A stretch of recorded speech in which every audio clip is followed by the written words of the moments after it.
Hey, there we go. What is up, everybody? So much to talk about, of course.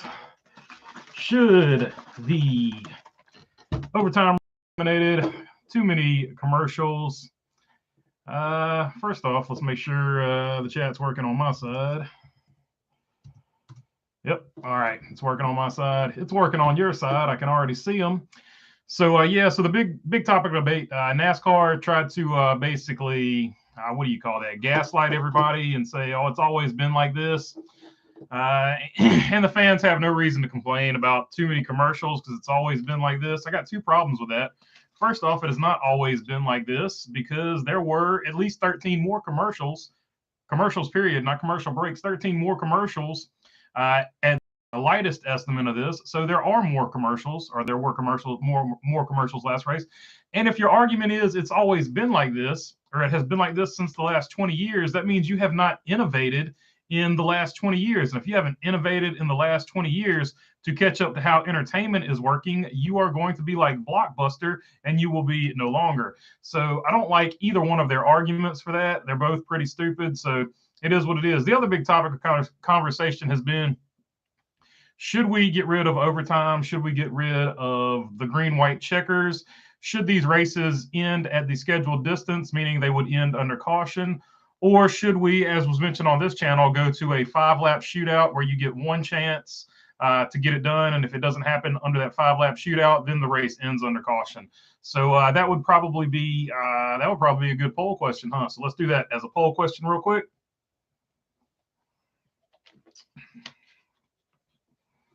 Let's see here. Poll question. We'll just make it easy. Get rid of overtime.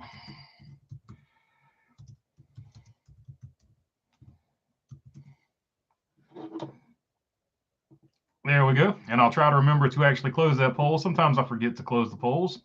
But I'll try to remember to do that one. All right, let's go to the chat real quick. TJ Morshed says, first conversation, every one of us wants to see every race finish under green. But does the Daytona 500 name mean anything if it's 530 miles? So boom, going right off into it with the first comment there. Yeah, that's exactly what we're talking about. That's a good question.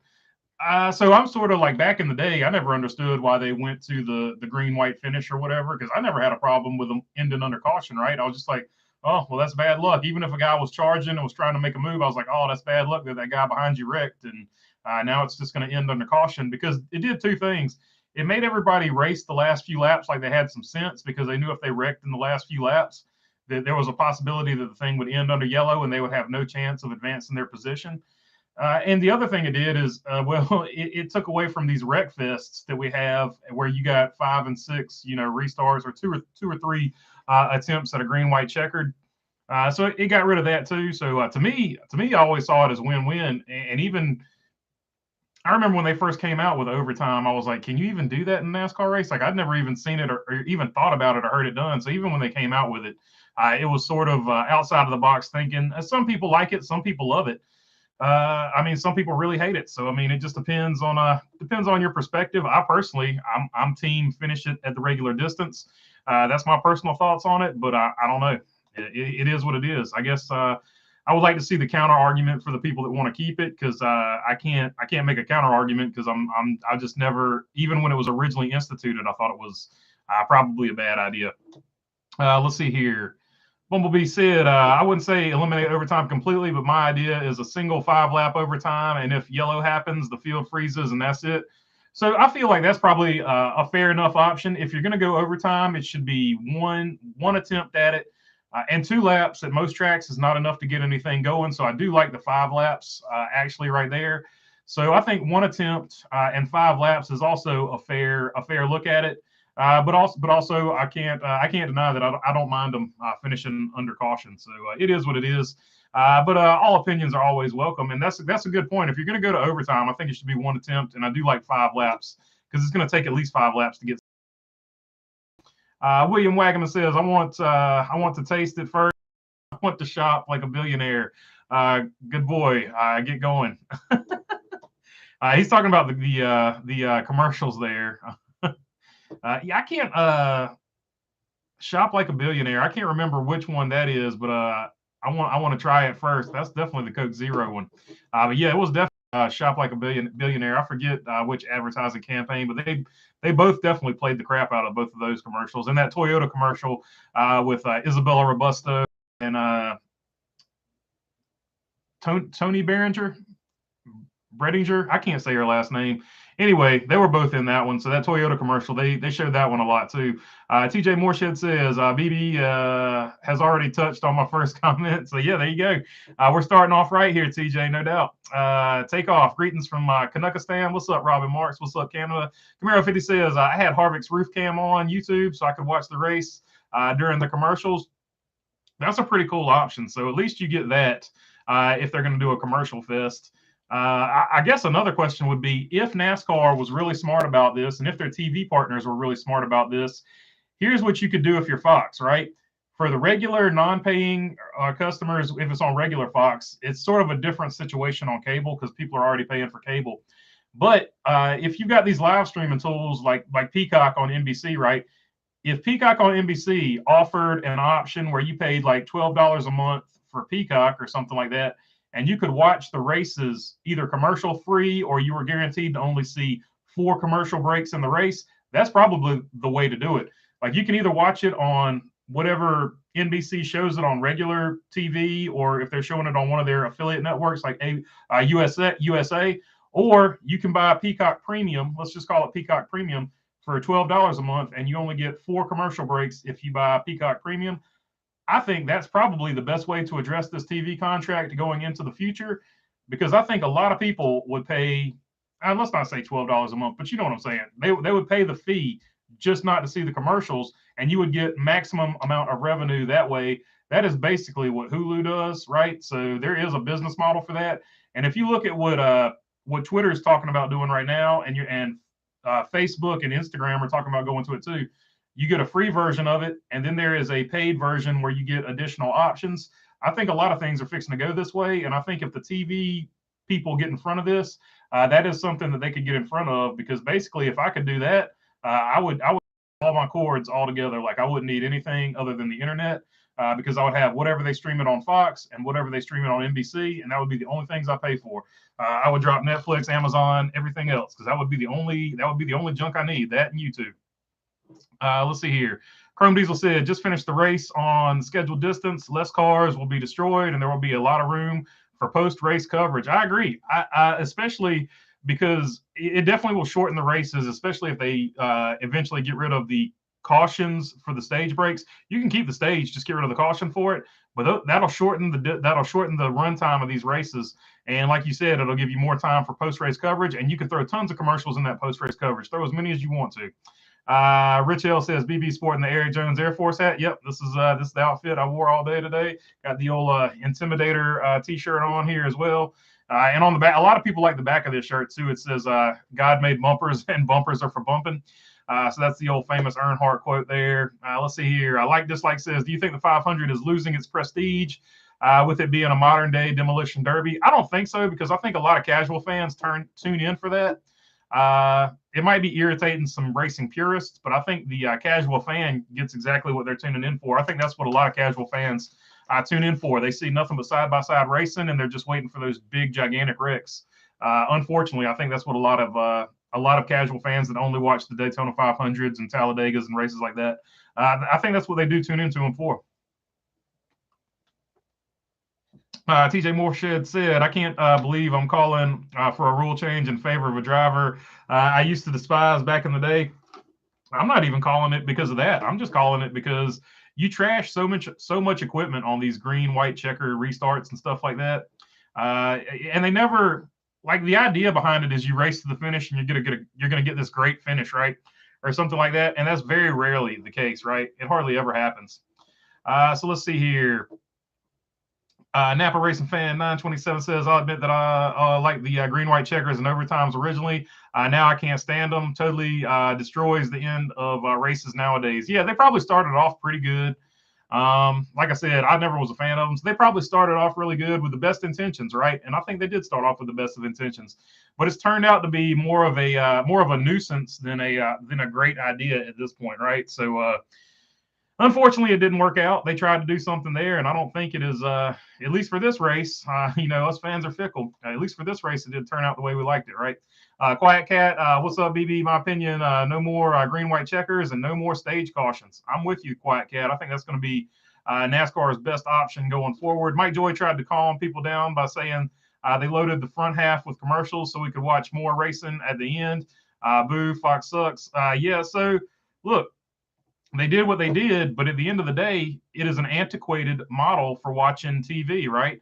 In the age of streaming and in the age of people being able to see F1 races on ESPN, then, I mean, basically, if you can watch commercial free on ESPN, it's just going to put pressure on your TV partners to do the same thing for NASCAR. And I know there's different logistics, but you can't tell me for 1 second that they couldn't cut some of those commercials out. And here's the thing: there should be clever, creative people in TV that find workarounds for this. Like if you're losing more viewership to streaming because they don't have commercials, you would think at some point you figure out a way to take out at least some of your commercials, at least meet people halfway there. And like I said, the option there is to have a paid streaming service where, okay, if you don't want to see commercials, you can do this paid streaming service. And if you get this paid streaming service, there will be no commercials. Seems pretty straightforward and easy peasy to me. Napa Racing Fan says, who's the greatest play-by-play commentator in NASCAR's history? Ken Squire, Bob Jenkins, Alan Bestwick, or Mike Joy, or even Marty Reed, says Napa Racing Fan. Of those options, I would probably go Bob Jenkins or Ken Squire. It's a coin flip. I grew up with Bob Jenkins. Ken Squire was there for a long time, and he did it forever. But I grew up with Bob Jenkins, so I'm going to lean toward Bob Jenkins out of the people listed here. Probably all-time greatest, in my opinion, would be either Eli Gold or Chris Economaki. So those would be some of my other picks there. Finish races under green, says Randy Harrison. So he's team green-white checkered. Rich L says I'm buffering, maybe, I guess. I don't know. Wish ESPN would pick NASCAR back up. Let me know down in the chat. Let me mark my place here. Hold up. Let's see here. Let me know down in the chat. Am I still buffering? Looks like we're all good down here. All right. So let's see. Camaro 50 says, nice hat. I'm an Air Force veteran. A10 scheme on the 43 is my favorite. I bought the diecast. So for the new one, they're doing the Thunderbird, the old Thunderbird. I don't know what they call them. It's sort of like the Blue Angels, but they're the Thunderbirds. They put on air shows too. I used to go to air shows as a kid back in the day. So the new one looks really good too, and hopefully I'll post a picture of that soon because I will have some petty news to go over if I ever get time to make that video. I don't care which format, overtime versus traditional. I just wish they'd race to the line, thus ridding NASCAR from having another judgment call, says Kevin for the win. That part I do agree with you with. They need to have at least a very transparent way of figuring out how to make it easy so that the fans can see that it's not just a judgment call on NASCAR's part. Like they need to make a rule like the race ends when you see the yellow light. So when you see the yellow light, that's easy for us fans to see at home, right? So when we see the yellow light come on immediately, that's when we know the field is frozen, and that's when the race ends. So they definitely need to get rid of the judgment call on that part. Let's see here. Napa Racer Fan says Tony Breidinger. So Tony Breidinger. So all right, I know how to say her name now for today. I'll forget it again, I'm sure. But Tony Breidinger. But she's in that Toyota commercial too. Great commercial, by the way. They just showed it a lot. Rich L says Temu app is Shop Like a Billionaire. So that's what it was, the Temu app. I was not familiar with that company, but they definitely wore out that Shop Like a Billionaire commercial, no doubt about it. Matt Hunter says, what's up, Molten Roofer? Tacona 2 says, Noah sure did his sponsor right. He knows how to pay the bills. Yeah, he promoted the crap out of Wendy's. He does a great job. So if you're a sponsor, Noah Gregson is definitely one of the guys you want to go to. Do dirt cars always finish under green? Asked Rodney Harrison. I don't know. I have no idea. I know they don't count laps under caution though, so that might be part of it if you want to finish under green. FS1 doesn't have commercials other than Fox. Fox would probably have NASCAR on Tubi or Disney Plus if they had a streaming partner for live sports. Yeah, it would be something like that. What, I only pay $3.99 for Peacock, says Rich L. Yeah, that's what I forget the numbers I'm throwing out there. I'm just saying if you could pay, whatever. If you pay $3.99, if you pay $3.99 and know you're only going to get like 4 commercial breaks the whole race, I think you would be good with paying the $3.99 to Peacock. I don't want to get caught up on the numbers. I probably shouldn't have even thrown numbers out there. So Uncle Bone says Randy Harrison, yes. Dennis Richards says Richard Petty hasn't had ownership stake since before last year. Yeah, we went over that, and I'm going to get to that at some point. I'll make a video about it actually. But yeah, he sold his interest, and that's when Jimmy Johnson came up and I guess essentially bought a different interest, because Maury Gallagher says it's 2 totally different deals. So that was an interesting tidbit there. Rich L says, I got it when they did a WWE special. So there you go. They do have the WWE stuff on there, so that's pretty cool too. WWE had their own pay-per-view channel for a long time too, which was also pretty cool. According to my friends, I never paid for the app. It came out at the same time the UFC, and I didn't pay for that app either. So let's see. Fox will go Fox Nation if they stream, says Marcus Barnum. Or Mark Barnum, sorry. Kevin B says, has pack racing worn out? It's welcome. Kevin B, that's a good question. I've seen a lot of people talking about that. I wasn't bothered by the actual racing on the racetrack so much as I was bothered by 4,000 commercials every 20 seconds. Like every 8 laps, it felt like there was a commercial.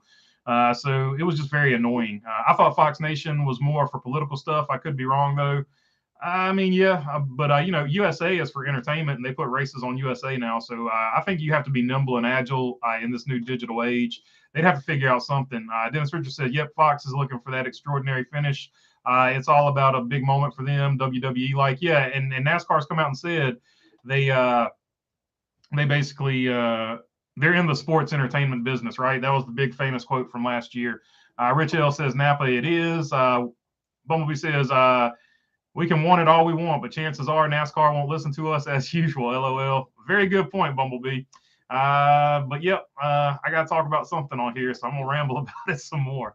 Nicole Wembley says they drag out cautions to go to overtime. Yeah, I think so too.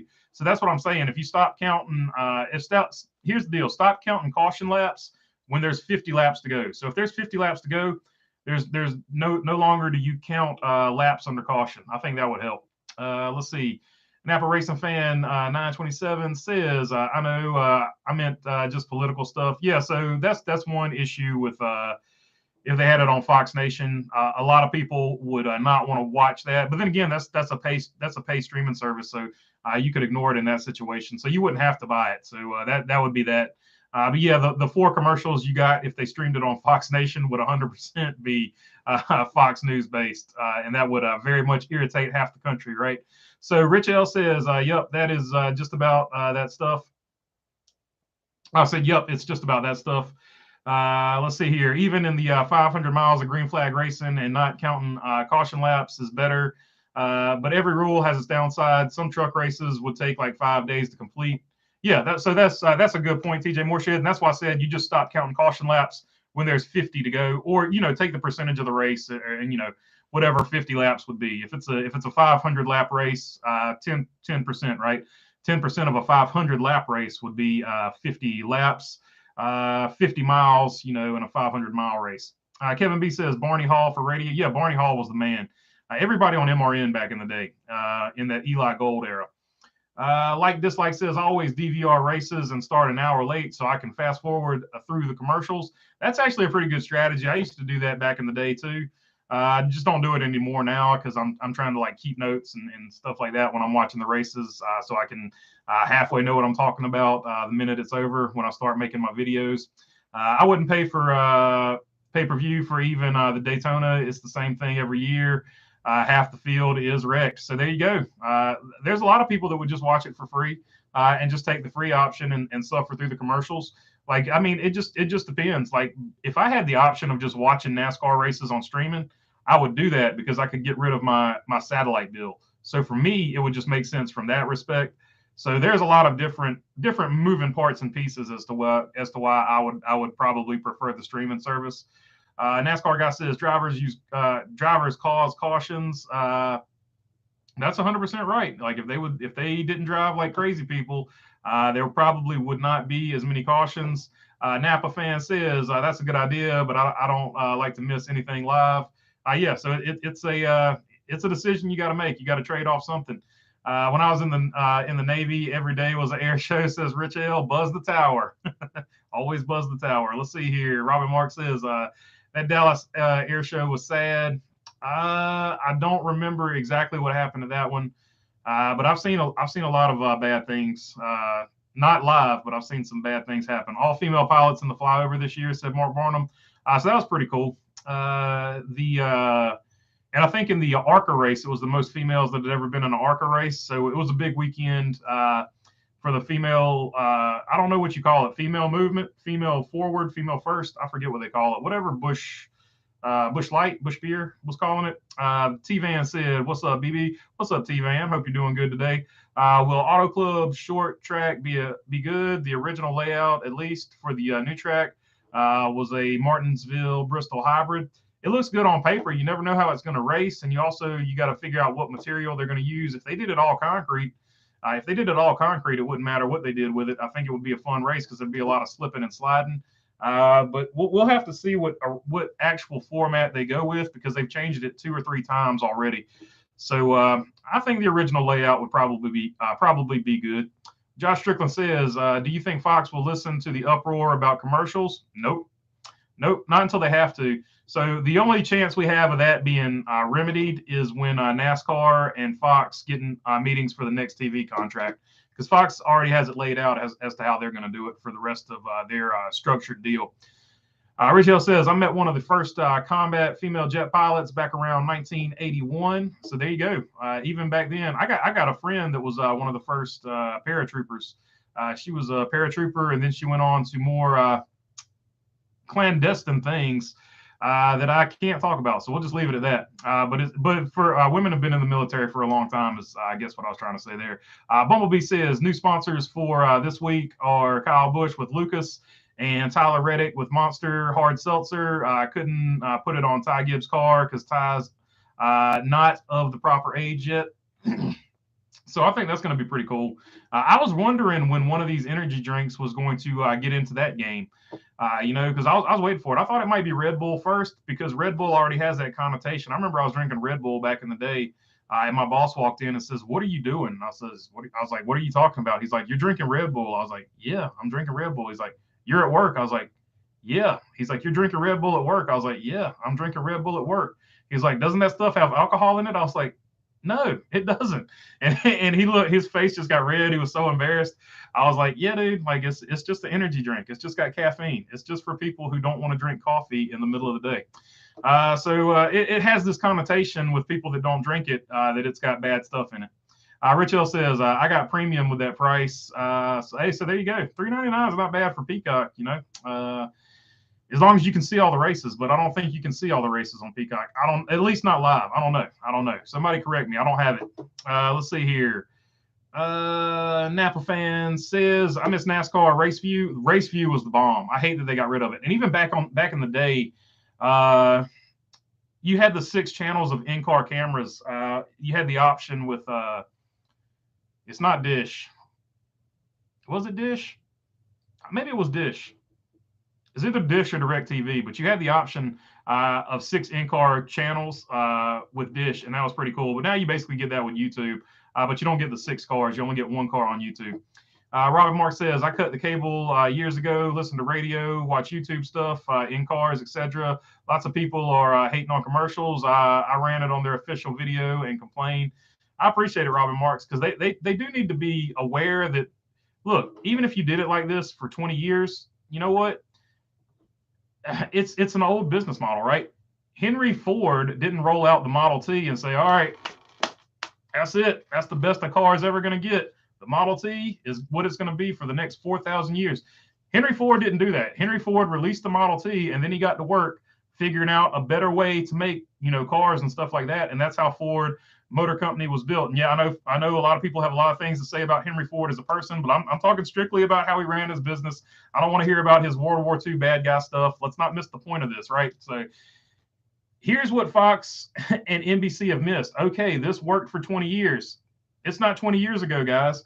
It's time to catch up with modern times and figure out a better way to do this. Now, I'm not saying you got to get rid of commercials altogether, but you got to figure out a way to give them a better package than what they are seeing right now on Fox and NBC, because what they are looking at over there at ESPN is a commercial-free broadcast of a rival racing division that is eating your lunch as far as gaining new viewers and gaining young new viewers. So you better pull up your big boy and big girl pants and put your feelings away and get to work on figuring out how to make your product at least a little bit more like that, or they're going to take your lunch and eat it in front of you if you don't get your stuff together. So that's probably the best way to say it. Y'all see Mark Martin's new RV coach he is having built. I have seen some pictures of the interior that they're working on. I haven't seen the full build. But yeah, check out Mark Martin's Instagram. He's always got something going on over there. Robert Mark says, the radio has tons of ads. I just use that wonderful mute button. Hey, there you go. Like, it doesn't matter where you go for a NASCAR, right? It's going to be ads. Literally all the cars are ads on the track. So it is what it is. OJ and Toothpaste says, the field was lucky. Ty Dillon blew up. He was going to win the Daytona 500, right, Baloney? Yeah, I mean, look, they pushed it too far with that engine, which is typical for that group. Look, we know they've got several championships, always a contender. You know, Ty Gibbs, if it wasn't for bad luck, he would have no luck at all. So, you know, Final Four lock. Like, him and BJ McLeod are the only two Final Four locks you got. This is a satire thing we do just for some of the new subscribers. Me and OJ, we have a alternate universe where the bad cars are the champions. Josh Strickland, KB threw a threat to Daniel S. Did you hear what he said? I didn't hear what he said, but I promise you, they are not on each other's Christmas list.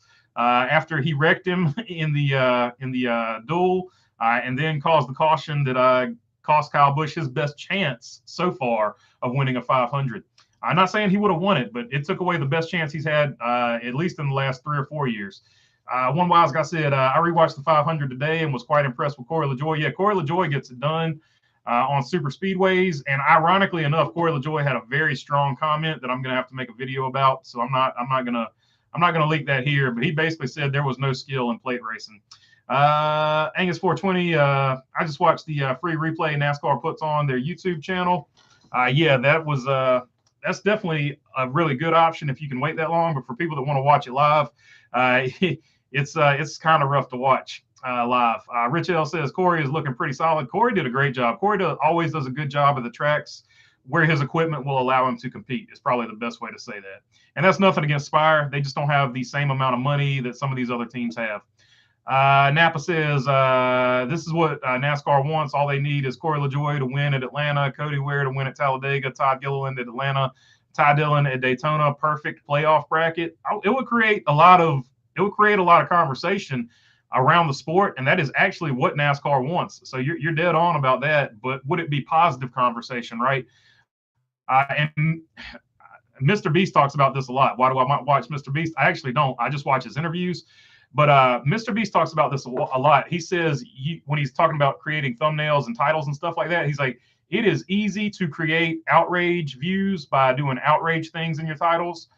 But at the end of the day, those are not going to get you repetitive views and like basically good vibes and good mojo on your channel. And basically what he's saying is he's made positive viral videos with his thumbnails and titles. And that's what I think people miss with this. Like, okay, you can drum up conversation, you can inflate conversation, and they do it with the playoffs and they do it with everything else, the win and you're in stuff. You're creating conversation, but are you creating positive conversations 9 times out of 10 with the things you're doing? And I would say you're not creating positive conversations 9 times out of 10 with the changes you're making. And if you're not creating positive conversations, yes, your name will always be out there. But if your name's always out there for the wrong reason, are you really building up the sport? So that's a question I always have when they're trying to drive a conversation or create conversations or create excitement. You're creating excitement, all right, and you're creating conversations, but are they the right conversations and are they the right types of excitement? I've got serious questions about that. Chrome Diesel says they drive crazy because of the playoffs, winning you're in. Yeah, I mean, that's part of it. KM says, not true. All female flyover was for the Super Bowl, not for Daytona. So, okay, so it was for the Super Bowl. Octopus says, everyone forgot how boring the finishes were in the late 90s. All right, so there you go. He's team green, white, checkered. So, I mean, how you could get a green, white, checkered is basically you just don't count laps under caution, and you would have to basically get back to where you race to the line unless there's an obstruction in front of it, at which point the race is then stopped, and you would race for one lap. You would basically have a one lap shootout, or we could do the 5-lap shootout like we were talking about. But I think the multiple attempts at overtime is the thing that needs to go. That's probably the thing that hurts it the most. Like, you get one attempt at overtime, and after that, the field is frozen in the next one if they can't make it back to the start-finish line. Like Dislike says, Kyle Busch's new Lucas Oil sponsor paint scheme looks pretty good. Yeah, I think it looks really good. I saw a few people comparing it to Kyle Larson's. I don't really see it looking like Kyle Larson's all that much. But some people, I guess in their eye, thinks it looks a lot like Kyle Larson's. To me, not really. They got the same colors, but it's not nearly the same paint scheme, in my opinion. Everyone crying and wrecks and yellow flags. My goodness, we ran the first 180 laps with one accident causing caution. Y'all are hard to please. So there you go. That's definitely one perspective as well. And I do agree with that. I think the only reason people are upset with the cautions is because of that last caution. I don't think they were upset with the cautions actually throughout the race. I think everybody was happy with it. I think they were just upset at the very end because you had the Daniel Suarez caution, and then you had the, I guess, Austin Dillon caution. I feel like they just I feel like, one, a lot of people were in their feelings because they wanted to see Kyle Busch win the 500. I think that's part of it. And I think, two, the other thing is once taken out of it, they were in their feelings because this was the type of race where just about everybody felt like their guy had a chance to win this race, or their driver had a chance to win this race, right? So I think everybody is sort of in their feelings about the cautions because they were like, oh, if this hadn't happened, my guy had a chance of winning this race. I think that's actually why there's a lot of pushback about the cautions. But at the end of the day, this was not necessarily a caution-filled race. G-Dub says, hey, baby, now that Daytona is through, I'm excited to see who brings speed to Auto Club this weekend. I like the 5 and the 8 as early favorites. I think that's a pretty good pick. I think anybody born in California is usually pretty good at Auto Club. So I would put that on there. I would not count out Kevin Harvick, but I think you're on the money. I want to see how well RCR runs with Kyle Busch at California, and I definitely want to see what the California kids can do. Kyle Larson, of course, being one of them. And I really want to see if Kevin Harvick can, in his last, race at this, it'll be his last race at Auto Club, period. His last race at Auto Club, I want to see what he can do, if he can bring home that storybook win. Like, if Kevin Harvick wins Auto Club in his last race at Auto Club, that's very storybook, right? So I will be looking for that. Anthony Auto Club says, let's go to Auto Club Speedway now, brother. So there you go. Auto Club Speedway. I think it's going to be a good show. The real question is, if this Auto Club race is a good race, does that get the plans to tear down the track and reconfigure it? Does it get those plans put on ice? I think that's another thing we can watch here. I watched Haley's video this week. Her CC commented in and said, no reason we can't win a couple of races this year. Crew chief, I got you. CC crew chief. Her crew chief commented in and said, there's no reason we can't win a couple of races this year. I agree. I think she had a good showing until she got caught up in that wreck. I don't personally think that there's any way she could have avoided that wreck. Some people disagree with it, but I am. With this team, this is her best chance to win a Truck Series race. So with this team, I'm super excited to see what she's able to do with it. Rich L says Red Bull gives you wings. So I'm just now catching up to the part where I was talking about the Red Bull at work. Nicole Wembley says Atlanta is the best race of the season now since of the reconfiguration. So there you go. They might reconfigure it like Atlanta, but that wouldn't make it any different kind of than what it already is. I guess you would just put higher banking on in that situation. Red Bull. Makes your clothes fall off. Trust me, says Bumblebee. I don't know that it's the Red Bull. It might be what was added to the Red Bull in that situation. KM says it was Nexel. Kevin B says DirecTV. So DirecTV on the in-car channels, and Nextel was it was presented by Nextel, I guess. NASCAR Hot Pass with DirecTV. So there you go. It was DirecTV. I actually remembered something right. So it wasn't Dish. A rare on the spot win for me.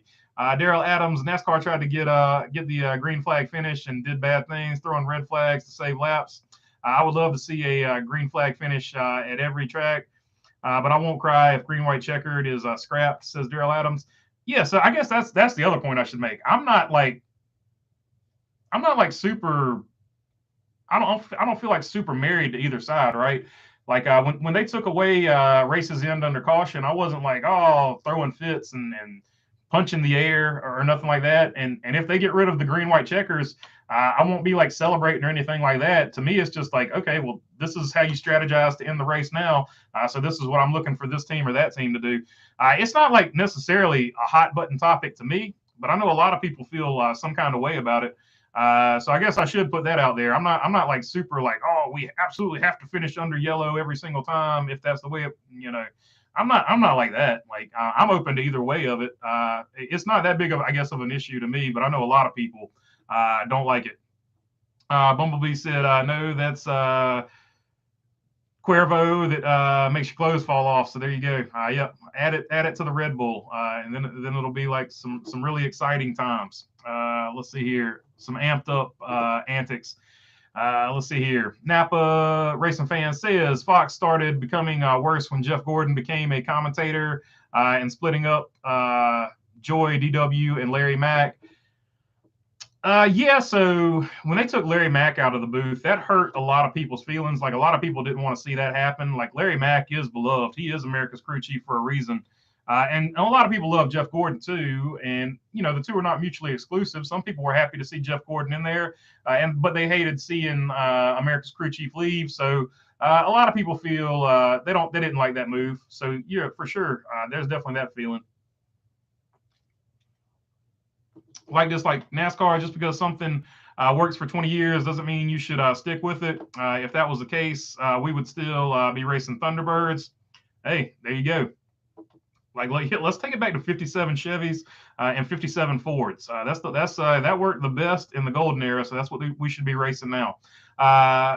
Free to pay free says Richard Childress got robbed. Well, I mean, there you go. A lot of people do feel that way. And Kyle Busch definitely feels that way because you heard what he said over caution. Mr. Pearson, cheers to you too. Dennis Richards says TNT had the worst coverage ever with Kyle Petty and the oodles of commercials. Napa Racing Fans is agreeing. He said TNT was not the best. Bumblebee says, bro, Cody Ware, a total lock too for the win. Hey, there you go. Cody Ware, definitely. All jokes aside, Cody Ware is 18th in points right now. He is in this thing. As it stands now, Cody Ware is in this thing. He is within pointing his way into the playoffs after race one. Napa Racing Fan says, should the duels be reduced from 150 to 125? I do agree with that, Napa Racing Fan. I do think 125 is a better distance, like they used to be, or drop even further to 100. I think basically as long as you get a pit stop in, like that's basically as far as it needs to go. Like all people want to see is the pit stop. And then who can get out there in front after the pit stop and who's going to win the race. So that's it. Danny Moore says, let's talk about the hair plugs for number 22. We've talked about that literally like every live stream. Somebody even put in the chat of the regular videos that I'm not going to address Joey Logano's hair plugs. I'm like, dude, we've talked about Joey Logano's hair plugs for a solid month now. Like, I don't know what more I can say about him. Like he saw a problem that he didn't like, and he found a way to fix it. And not only did he find a way to fix it, but in like true like Joey Logano fashion, he fixed the problem and got a sponsor at the same time. Like, I don't know. I don't know how many people can pull that off, but he was able to pull that off. So as far as that goes, mad respect for getting a sponsor out of losing your hair. Like the man was losing his hair, got a sponsor, and got his hair fixed. So I don't know. I see it as win-win. Like everybody wants to joke on him, but like if you didn't know he had that done, it just looks kind of normal. So I don't know. At least to me, like everybody's got a different opinion on it.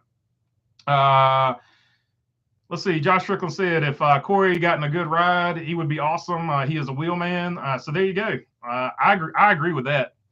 Mark Barnum says less cars, Napa, talking about for the duels. Bo Darble says, if NASCAR decided to go back to 2003 rules, do you think it would gain popularity? Yes, I think it would help. I do think it would help. Not only that, we could finally get into the retroactive conversation of Jeff Gordon having 7 championships, Kevin Harvick having 3 or 4, if I'm not mistaken. I'd actually have to go back and look at the Latford numbers. But I don't think we should go to the Latford. I think it should be a modified Latford point system. Basically, the exact same thing that Slap Shoes laid out on his video about the point system. I'm a big believer in the system the Slap Shoes laid out. So if you're not familiar with it, check it out. It is on Slap Shoes channel. He spells slap with a 1 and shoes with a 0. So it's a 1 and a 0, but look it up, Slap Shoes. I'm pretty sure everybody knows who Slap Shoes is. I don't know why I had to explain that. Napa Racing Fan says 1998 Daytona 500 finish was boring. 97 was boring. I beg to differ, says Napa Racing Fan. So there you go. I mean, it just depends on who wins. It's always going to be a crazy deal like that. Danny, rather talk about Haley's bolt-ons. I'm definitely not going to talk about that, Mark Barnum. y'all can discuss that amongst yourselves. I'm not touching that with a 10-foot pole because I'm literally like the same age as her dad, I think. So that's not for me. Dustin Walker, BB, that hat is sick. That Jones boy, go Air Force, fly win. And here's the really cool thing about this hat. You see that? Can you see that? That's camouflage. It's like all black, and then it's got camouflage underneath of it. I didn't even know that when I bought it. But when I got it, I was like, that's pretty cool. Josh Strickland says, good racing to bad. It was on Fox. I couldn't watch half of it. Yeah, so the commercials were the serious problem that most people are talking about. Beyond the green, white checkers and all that, definitely the commercials were the story of that race, unfortunately. Where really the story of that race should be Ricky Stenhouse won that race and is locked into the playoffs, and Brad Doherty has won a Daytona 500 before Michael Jordan and now has bragging rights over Michael Jordan. That should be the conversation.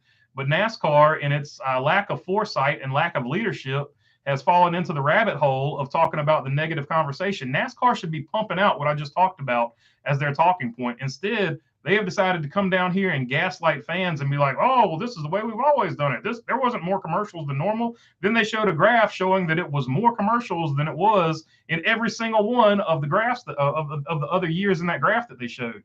And also, when your argument is this is the way we've always done it, that is not a good argument. That's a stupid argument, and they should know that. So once again, I'm questioning NASCAR's leadership.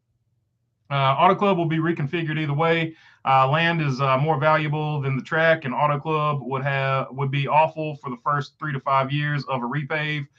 Says say Kyle, not Cal. So yeah, it's definitely getting reconfigured. We just don't know what it's going to be reconfigured into. Chrome Diesel says, Napa Racing Fan, I would be down to cut the duels to 100 instead of 150. That would make the entire field on an even playing field with no pit stop required. 100, I think they'd still have to do a pit stop there.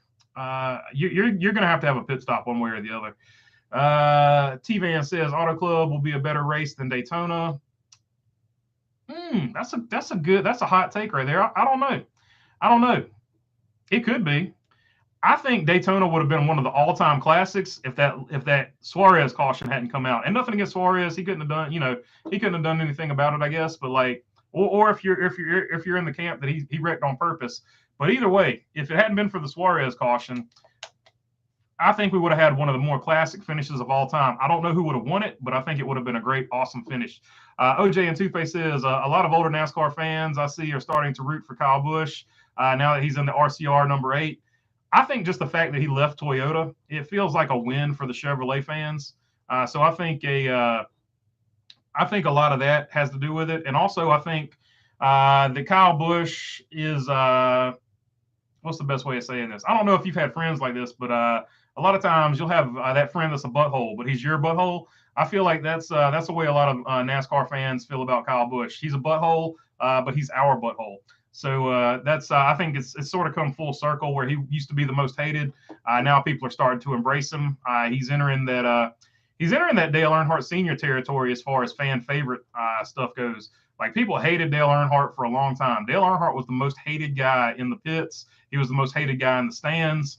But then he was just racing so long that people eventually like Conor McGregor said, I need new haters because all of my old ones just became fans. That's sort of what Dale Earnhardt pulled off, and it's kind of what Kyle Busch has pulled off. The Chevys pitting super early in that first duel was stupid, says Napa Race Man. Yeah, they blew any chance they had. That was whoever thought of that strategy, good thinking out of the box, but it didn't work out. Don't try it again. Anthony Auto Club Speedway says, watch NASCAR add braking and make Auto Club a super speedway now. Add banking and make Auto Club a super speedway now. It could happen. You could get 4,000 Atlantas, right? We might enter another cookie cutter era where everything becomes Atlanta. And Atlanta, to me, is still an experiment because we don't know how it's going to race when that asphalt starts to wear out. So I don't know. It'll be different. And Chrome Diesel says he's agreeing with a Napa Race Fan. He thinks they'll just add banking to it. I'll be straight up. I miss DW, says Bumblebee. I miss DW too. If it hadn't been for that, well, technically, I guess he was fired before it, but Jenna Fryer wrote that hit piece on DW, and then DW was fired. And then in true coward fashion, she starts crying for sympathy. Oh, I didn't know he was going to be fired. Even though you wrote a hit piece on him talking about he should be fired, then you want to cry that you're getting hate mail because you wrote a hit piece on him wanting him to be fired. Then when he's fired and you get blamed for him being fired, you go and cry to the media. Oh, people are being mean to me because I wrote a hit piece. Don't write a hit piece if you can't handle the heat. It is what it is. That was so stupid. Why? Just gonna keep my mouth shut on that one. Kyle B always drove a fast Chevy at Fontana. Yeah, Kyle Busch is definitely gonna be a threat at Fontana. There's no doubt about that. NASCAR should race Yugo, says Michael Honeychuck. It should definitely be a division. Possibly when they bring back the electric, when they do the NASCAR electric division, there will be either a Fiat or Yugo out there, I would imagine. Larry Mack is gold, says Josh Strickland. I agree. I like old Larry Mack. Denise Roberts, I like Larry, but my guess is his bosses do not like his southern drawl. Well, that's their stupidity, in my opinion, because everybody likes old Larry Mack. I want an all Fiat NASCAR division. Hey, you should see me in my Fiat. It's gonna be a good time. All Fiat NASCAR division would be the bomb. It would be like Miata's except better. Let's see. Don McLeod, the Miata Cup or whatever they call that. Does Kyle and the number 8 run up front this weekend? Says Don. I think they do. It's a good racetrack for Kyle Busch. And typically RCR, if you remember back in the day, RCR usually ran pretty good there with Kevin Harvick. So I think they do at least have their arms around what you need setup-wise for a race car. So I do look for him to run good there. Look out, we got Danica Patrick coming. Time to turn the volume way down on the radio, says William Wagaman. Yeah, so a lot of people do not like Danica Patrick, the way she calls races. So we will have to see how that goes. Robert Mark says Canada loves Larry Mack too. So there you go. Canada with Larry Mack love. Cassandra Keller says, hi, y'all from Coeur d'Alene, Idaho. Hope you're doing well. We are doing well. What's up, Coeur d'Alene? Let's see. What's up, Idaho as well? I miss DW2, says Rich L. Kelly Combs. Hi, I'm wondering. I keep seeing things about Bubba. Is he on thin ice with his team? And I'm not a Kyle fan, says Kelly Combs. As far as Bubba Wallace goes, I would assume he is not on thin ice because he still has probably more sponsors than anybody else out there on the track. He's also been running a lot better than he's run his first 2 or 3 years in Cup. So I don't see. I know a lot of people don't like Bubba Wallace, but I don't necessarily see him being on the hot seat by any stretch of the imagination. Now he had an epic screw up when he pushed Kyle Larson and acted like a dum-dum in that deal. Now that was stupid. That was a super bad look. You can't go around acting like that. But as long as he doesn't do anything dumb like that again, I don't see where sponsors are going to bail on him. And as we've seen in this sport, as long as you've got a sponsor, you've got a seat, right? Look no further than Casey Mears. And Casey Mears is a good race car driver. I'm not saying anything bad about Casey Mears. But as long as Geico wanted Casey Mears in that car, he was in that car in that number 13 until Richard Childress said, hey, I'll give you extra money, Geico, if you let Ty Dillon drive that car. So it is what it is. As long as you got a sponsor, you got a seat. So I don't see where Bubba Wallace will be on the hot seat as long as he's got as many sponsors as he's got. So I don't know where they're getting that info from, but I haven't seen anything about him being on a hot seat. KM, I saw a stat showing total commercial time was up 26% from last year, and green flag laps missed from commercial was up 58%. Also, comparing this to previous races with a ton of cautions is not fair either. So there you go. KM is on the money with this. It is what it is.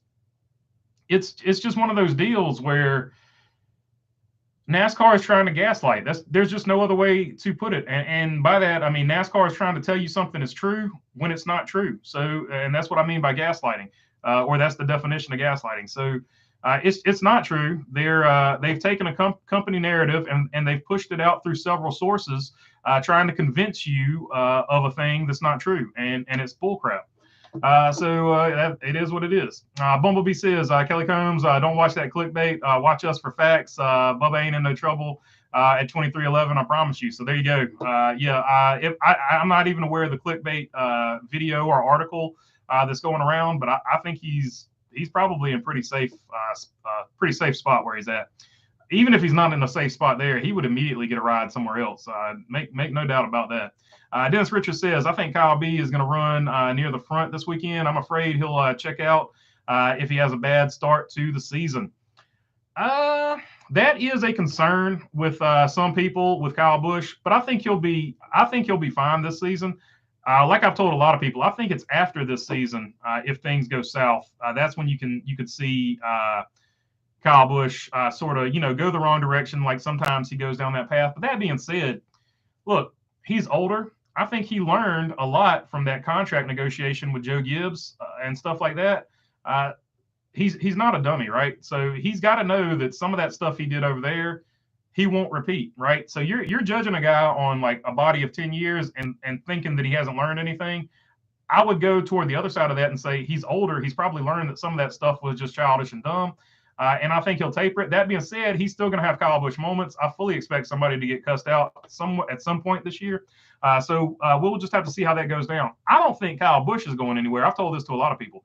I don't think Kyle Busch is going anywhere. But if he melts down and goes crazy like we have seen him in the past, I would worry about the people around Kyle Busch going somewhere. Do you lose your crew chief? Do you lose your car chief? Do you piss off the pit crew? Does one of those really good pit crew members leave? Like that would be more or less what I'm worried about, because I don't think Kyle Busch is going anywhere. I'm pretty sure Richard Childress is locked in for the long haul. And make no doubt about it, man.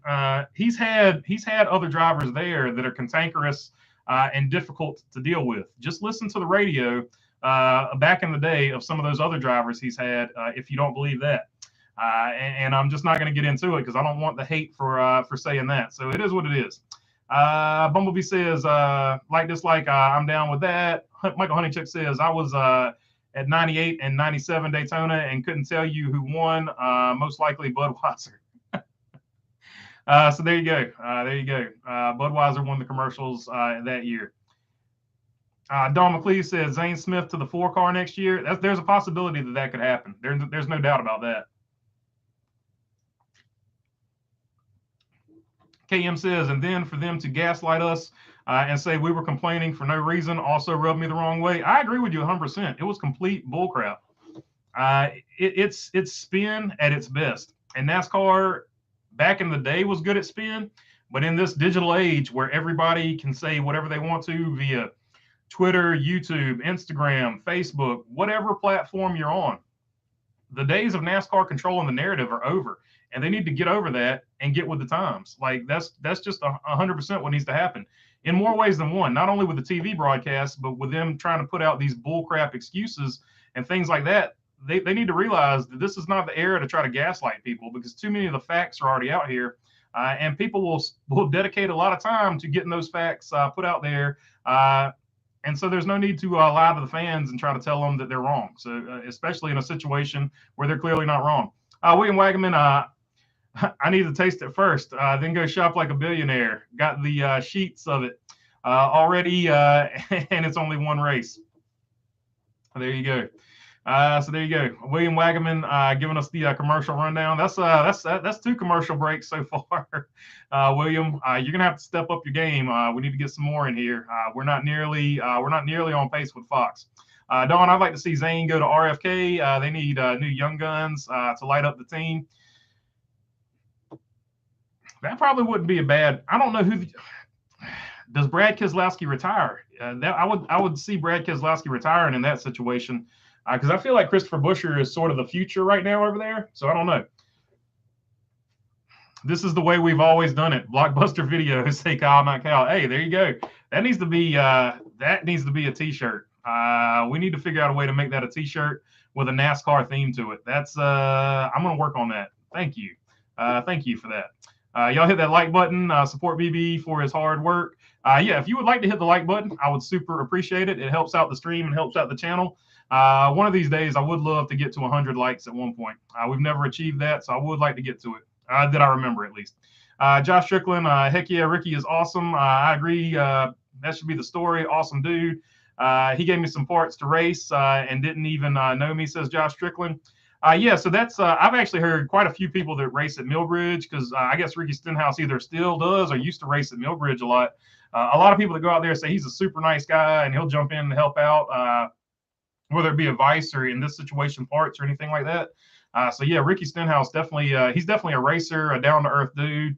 He's not a kid that came from big money or anything like that. So he's worked his way up and earned his way. Gets a lot of hate because he does, or at least used to, wreck a lot, but he's run better here recently as far as consistency goes, and he's just won the biggest race of his life. So that's a good story. It's also a good story for a single car team like JTG Doherty to win the Daytona 500.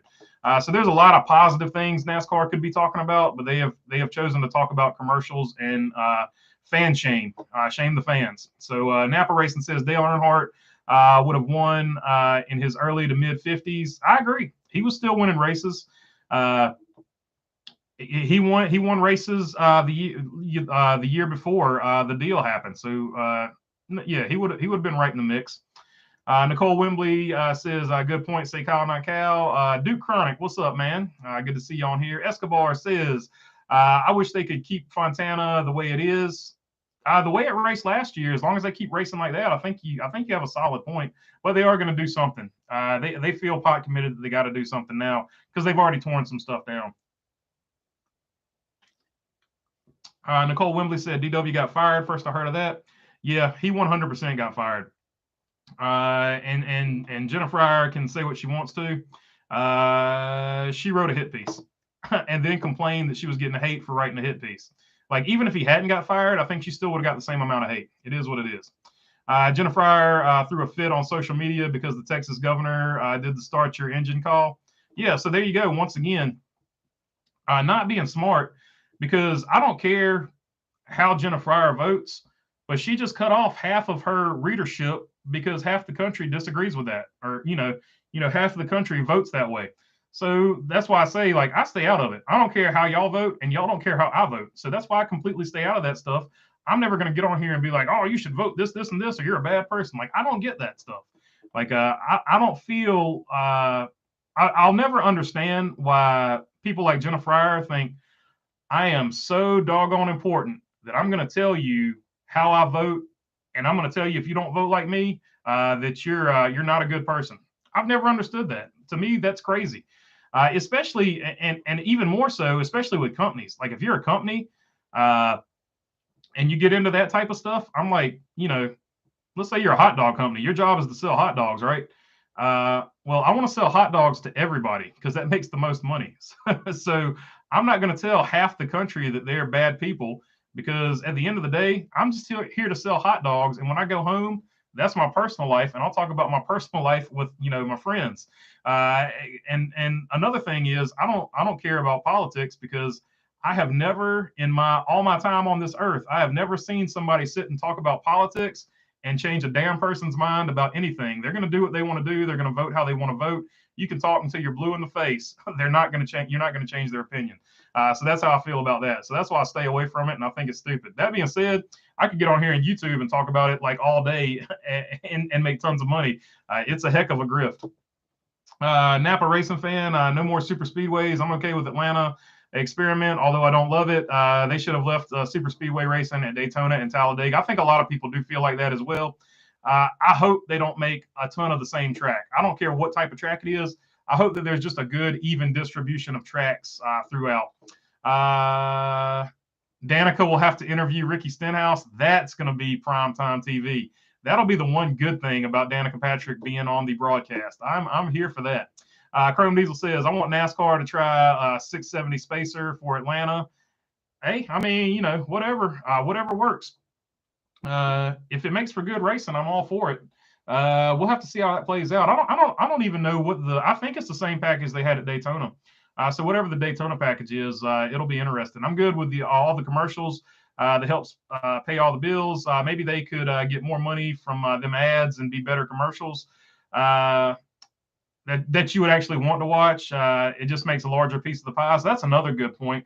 Back in the day, commercials in the 90s and mid 2000s, commercials were very, very highly sought after. There was a lot of production value in commercials. I don't think there's as much production value. Commercials are not as enjoyable as they once were. It could be because I'm getting older too, so I don't know. Maybe they're just not targeted toward me. That also could be part of it, right? So it is what it is. Probably a lot of variables there. One wise guy said RFK had some speed over the weekend. I think people should keep an eye on them, especially this weekend. Yeah, they showed that they had speed at the end of last year, and I think that they have picked up where they left off for sure. If they had to reconfigure Atlanta, I would have preferred Dale Jr.'s opinion of old Atlanta. That's probably not a bad idea. Dale Jr.'s been on the money here recently with some of his takes. Sonny V says Danica equals MRN, PRN. So Sonny V is immediately going to radio for that one. William Wagaman says Danica Patrick can go on an interview with a Porta-John. So a lot of people not happy about Danica Patrick being an announcer. Larry Mack's accent is way cool. You can totally understand him. The man is a legend, says Rich L. So there you go. Larry Mack getting a ton of support in the chat, as he should. Larry Mack is a great announcer. Do you watch Kenny Wallace video recently about him talking to people complaining? I haven't caught that one, so I'll have to. I'm probably about 3 or 4 videos behind on Kenny Wallace. I took sort of a YouTube sabbatical because I was getting too. I don't know. I was trying to make my videos too much like stuff I see, and it just wasn't. Not these videos, but the videos. I don't know, some other videos I'm working on, I guess I should say. So I had to take a little YouTube break. So, but I'll jump on there and check out what Kenny Wallace had to say. Wise guy, I agree. I've got high hopes for my driver BK. So there you go. Rich L also feeling that RFK is back. I think RFK is pretty good. Kenny going to SRX this year. Oh, that's pretty cool. So that's pretty cool. I did think I saw something about him doing something with SRX. He called out the owner or something that he wanted to race over there, and they got together, and so apparently that he got himself a ride by talking. Whose engine did Ty Dillon blow up? That's a good question. I don't know if it was the Hendrick. They're all the same Chevrolet engine package, but now they're just assembled by either RCR or Hendrick. But those two engine shops or whatever have gotten together, or ECR, I should say. ECR and Hendrick have gotten together to share notes. So it is all the same engine. It's just built by one side or the other. So I don't know who built it, whether it was Hendrick or RCR or ECR. Cassandra Keller said, I would like to see Stuart Haas go after Christopher Bell for the 4-car, even if they have to buy out a contract. Look, from the comments Tony Stewart was making during the race, he talked about Christopher Bell in a conversation he had with Kyle Larson about him. Like, I don't think he would have it wouldn't have not been on his mind if he hadn't done that recently. So I feel like he's thinking about putting Christopher Bell in that number 4 car if he can get him. He is a big fan of Christopher Bell, and so is Kyle Larson. Kyle Larson, if you didn't hear what Tony Stewart said, Kyle Larson said he's better in a dirt car than I am. That was the quote that Tony Stewart was talking about during the broadcast, which I think was Kyle Larson just being nice because, in my opinion, I don't think there's anybody right now better than Kyle Larson in a dirt car. Ricky Stenhouse Jr. Isn't a bad driver. He's honestly never had the greatest situation in Cup. He replaced Matt Kenseth when Roush started to fall in performance in 2013. And before anybody down there in the comments, aside maybe from Donnie Schatz is pretty good right now. Josh Strickland said, didn't Bubbles get fined by NASCAR after hitting Austin Dillon at the Clash? How much? I don't think he got fined. Not to my knowledge. I don't know. I'll have to go back. I didn't see anything where he got fined. Yeah, Rick Stenhouse isn't a bad driver, though. To answer the Napa's question from earlier, I think he's pretty legit. He's hard on equipment. That's been the knock on him throughout his career. This JTG Doherty first Cup win since 2014 Watkins Glen with AJ Allmendinger. Yeah, that's another good point too. It's been a long drought for them. OJ and Toothpaste says, did you see Harvick calling out Jenna Fryer after a race? I think it's on Frisky Nixon's channel. Oh, I have not seen that, but I'm going to do an investigation into that. Possible I don't know. I don't know. I could make a Jennifer Fryer video, but I feel like that would just be stirring up stuff just to stir it up. So I don't know. I'll have to think about that. I watch all NFL commercials on the Super Bowl and fast forwarded them on the 500. Yeah, yeah. There's nothing wrong with that. I just like to watch it live. Let's see here. Only 15 likes. Shaking my head. Some of y'all really need to step up your game. So there you go. This man, I'm way behind. So I only have 15 likes when this one was written. We're up to 58. But yeah, if we can get up to 100 one day, that would be cool. I don't know. I don't think it'll be tonight though. Gaslighting. I thought that was after Taco Tuesday. Now I'm confused. Says Rich L. So there you go. Ditch it for plate tracks. Says 2 acres and a mule. Napa racing fan, even with DW no longer in the booth, I still say boogity, boogity, boogity before every race, not just NASCAR either. I think a lot of people do, Napa fan. Bo Darville, the man that says KFB didn't check out last year despite having garbage equipment. I doubt anything this year will break him. Hey, I agree. I think so too. I think he's a different person than the old Kyle Busch that a lot of people remember. I think he's more measured. I think he still has the emotional outbursts. I think he just doesn't have as many of them as often. Kyle Busch acts happier since he went to RCR. He's definitely had a different vibe about him. I will say that. He seems like he's like he's just had a lot of weight lifted off of his shoulders or something like that. I think last year was a stressful year for him. Anthony Auto Club Speedway says, ever since the first episode of the new Denny Hamlin podcast, and he has been talking very highly of Byron. It's almost to the point where he plans on stealing him from HMS, just like he did with Reddick. Well, there you go. Denny Hamlin's not scared to shake it up, so he might be going after Willie B. Let's see here. Napa fan says Hendrick still hasn't won the Daytona 500 since 2014. Only major team with longer droughts is Roush in 2012. There you go, since 2012. Kevin for the win says if we're going to have so many commercials, they need to do more funny commercials with drivers like the old Sonic, Duracell, and Gillette. Yeah, there you go. If we're going to be bombarded with commercials, right, you would think some of these companies would put NASCAR drivers in them, right? So that's another fair assessment. Vince Edwards says, so what are the facts on commercials for the 500 versus last year? I tuned in late to this.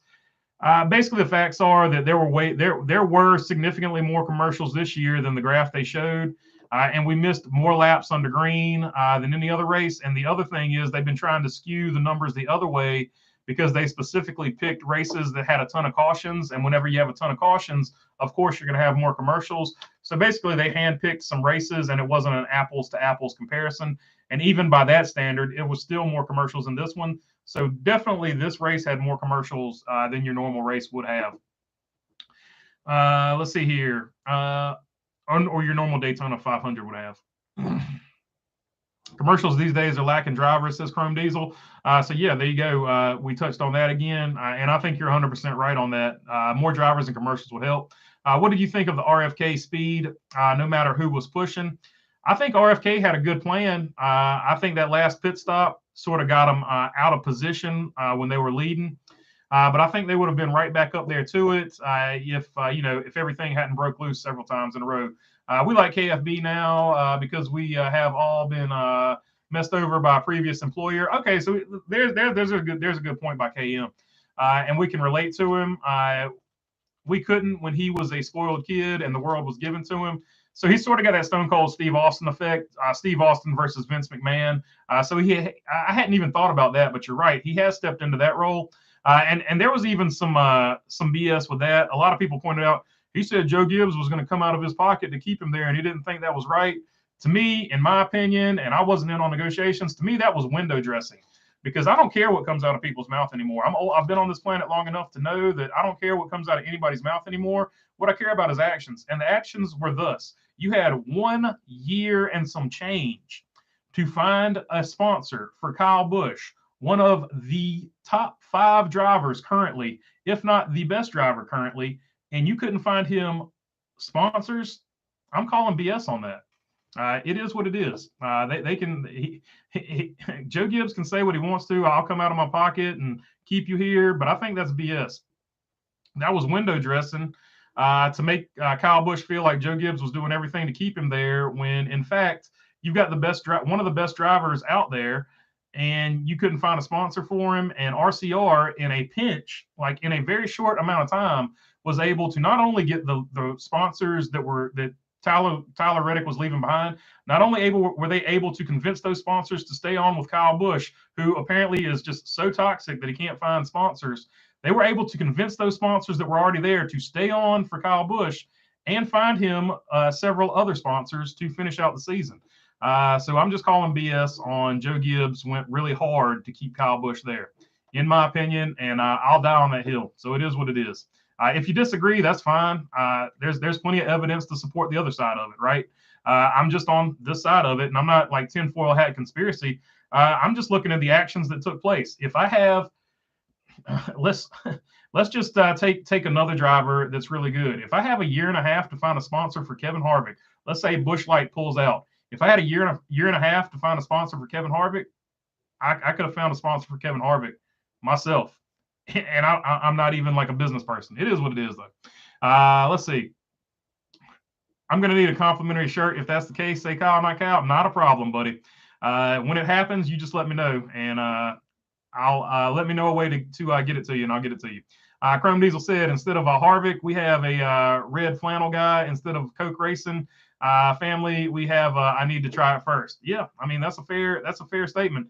Because even as recently as when Danica Patrick was a Coke driver, they had them, watching the Final Four or something, and they were all racing each other on the little bench stools with the wheels on them, racing like that. So Coke has had Coke family commercials where they're good, and then they had the other one where they're all sitting around the table having Christmas dinner.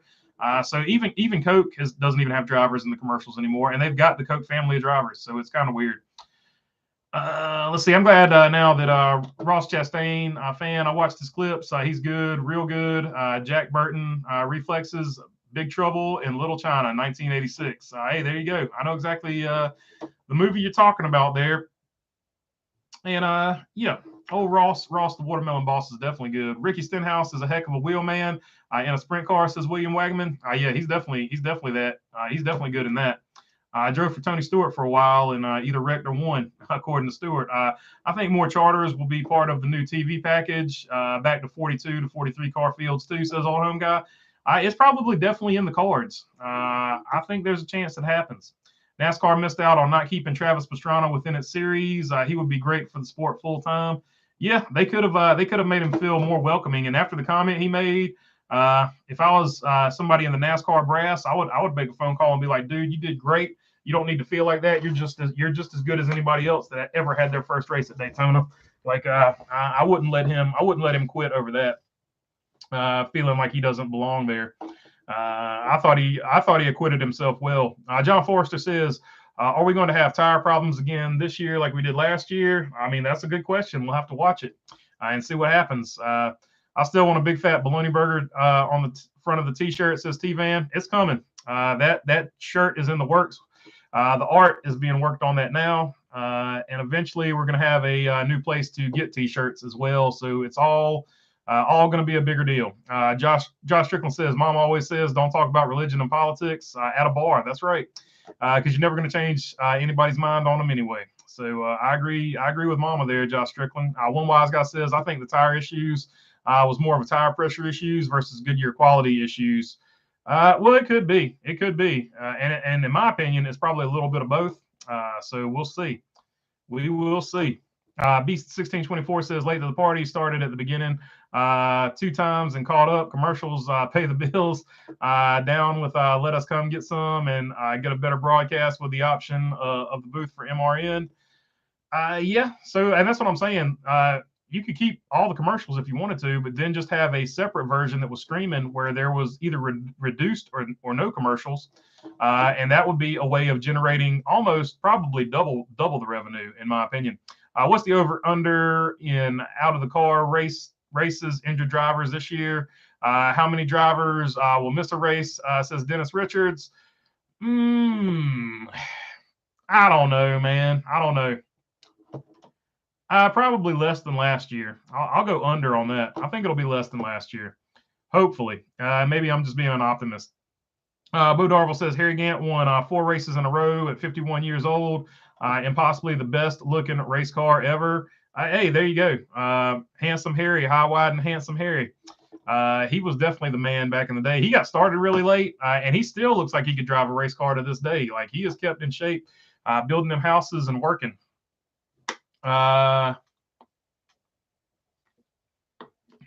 Stephen D'Amelio says, unless Danica changes her mind, she won't talk to Ricky Stenhouse because she said last year that she would do the commentator as long as they didn't make her talk to Ricky.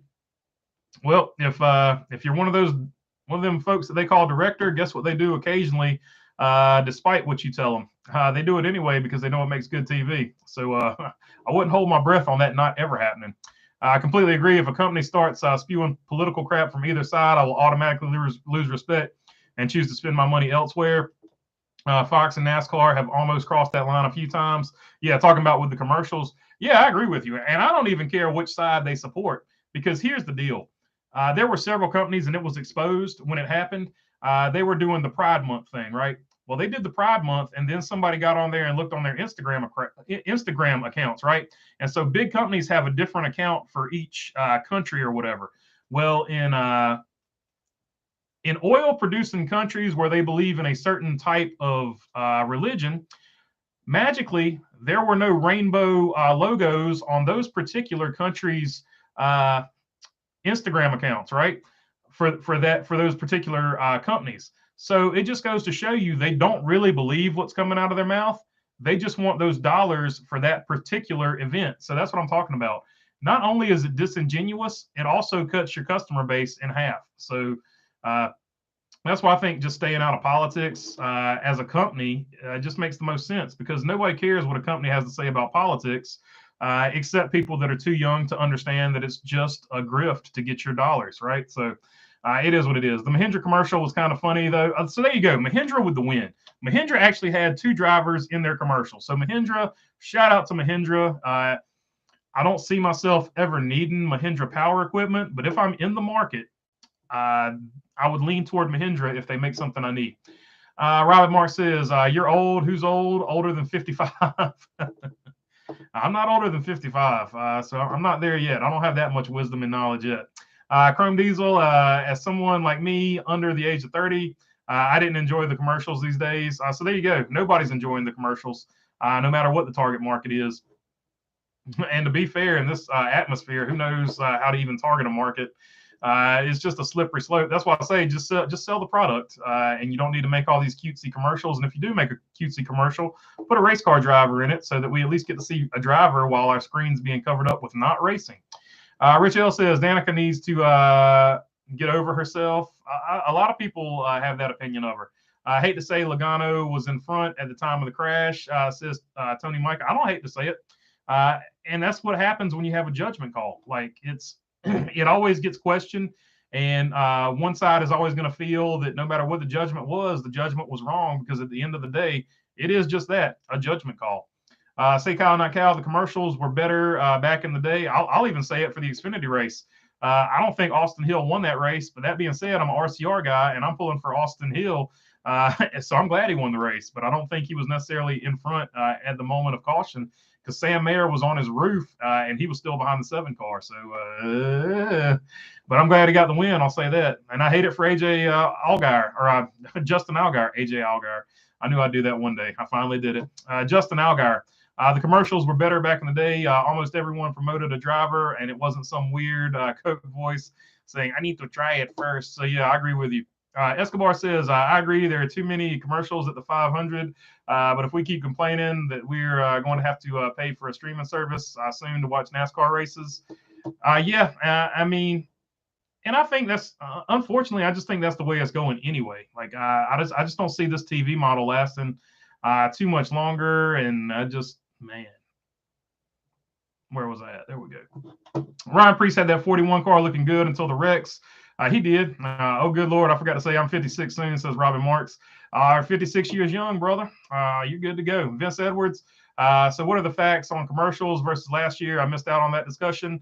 There was definitely more commercials this year than there were in the past. They used some faulty metrics to try to like gaslight and say it wasn't. Rich L says 62. So there you go.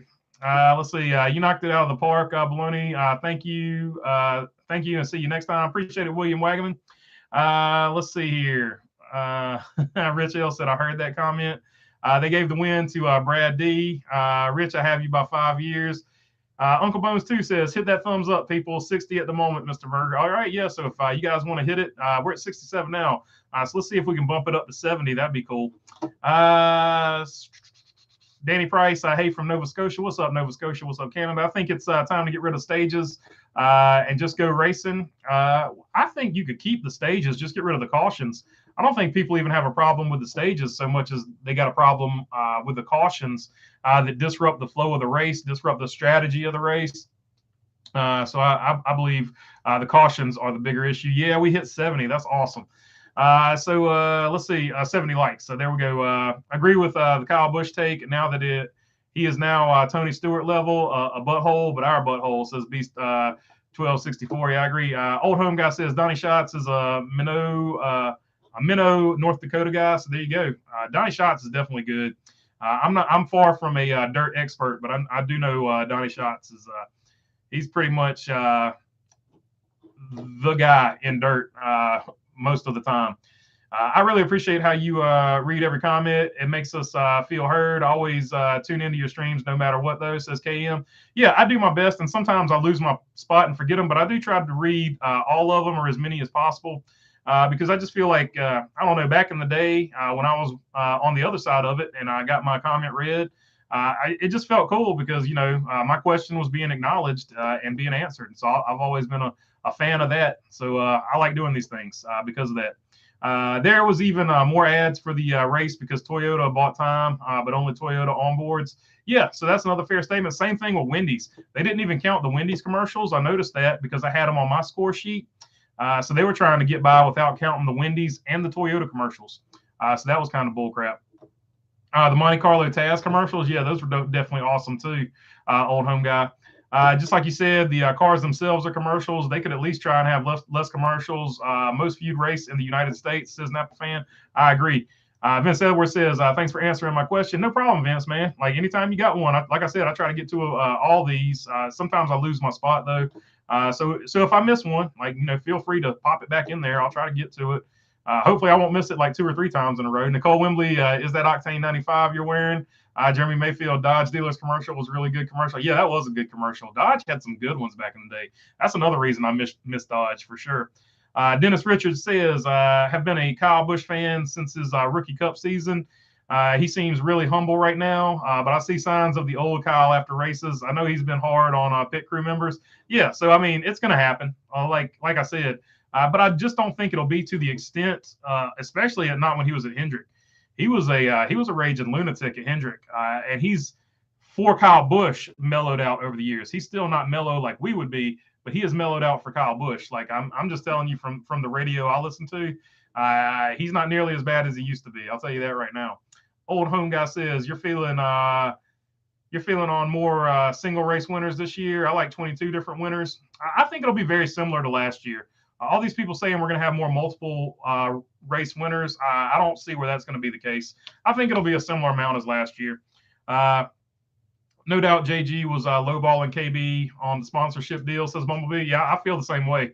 I judge on actions and not on, you know, in a negotiation, especially what comes out of somebody's mouth. Gibbs just wanted KB out, period. Yeah, I mean, I think once he lost the sponsor, he might have said, hey, look, it is what it is.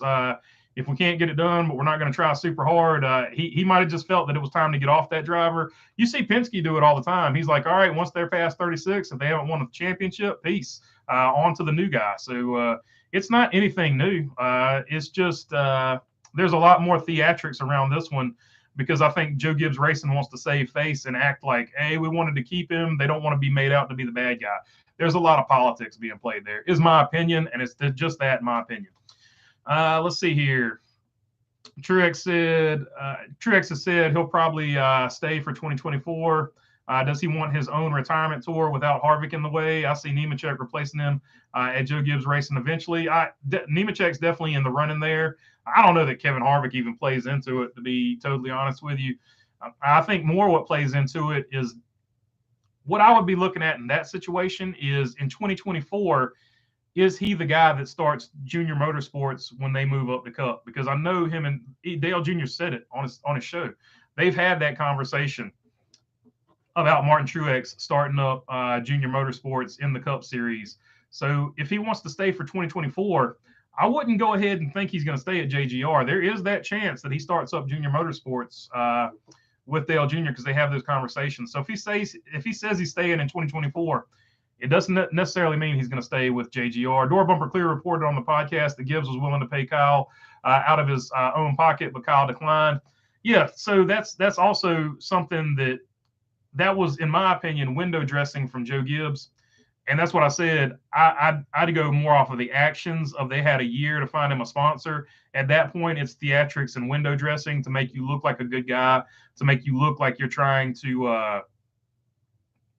do more than you were or something like that. But that being said, if you believe the complete opposite, that's fine. I'm not sitting here and digging my feet in the sand and screaming and being like, no, you're wrong. Like, I'm not that dude. I'm just saying the way I see it is they had a year to get it done. They didn't get it done.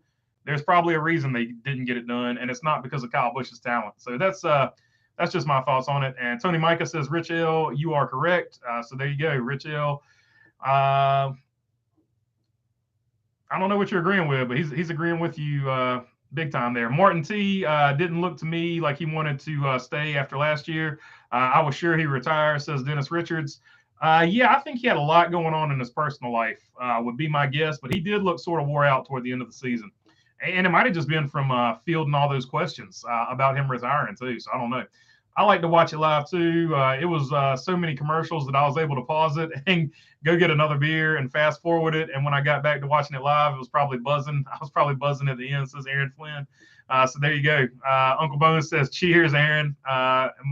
Tony Micah says ditto to that. Daryl Adams says, Baloney doesn't discuss politics. He has a second channel. He takes off the beard and mustache and uses a different background and goes in hard. So there you go. We're playing into that's deep lore right there from Daryl Adams. So I don't know if you guys remember the guy that said that my beard was fake. So apparently from my other channel, I take off my beard and mustache and I put my hair in a ponytail so it looks like it's way shorter. And I go hard on politics, and that's where all the real money comes from. That's my real other job. Let's start that rumor, and we'll have to figure out a good name for that fake channel. Rich L says, I'm about ready to put a round through my modem, darn dollar Wi-Fi. Oh, there you go, man. I hate it when that happens. I'm on the same CenturyLink crap as you, though, man, so I feel your pain. T-Van, I'm trying to get Kenny Wallace to come race Anderson Speedway in Indiana, so Anderson, Indiana, in some type of car. Go to his channel and tell him to come. I'll do my best, man. I'll spam him one time. Quiet Cat says the high bank short track configuration for Auto Club was my favorite so far. I like a West Coast Rockingham. I mean, Rockingham puts on a pretty good show from time to time. There was good tire fall off at Rockingham, and those are usually what made those races pretty good. Greg Bowie says they need to quit bump drafting, just draft like they used to race, not wreck. That's what we go to see. A lot of people feel that way for sure. The old style of drafting was just a different deal, and they didn't have to bump each other. They could get that push without bumping. They called it the old beach ball effect. You could feel the beach ball actually pushing the car in front of them before you actually made contact.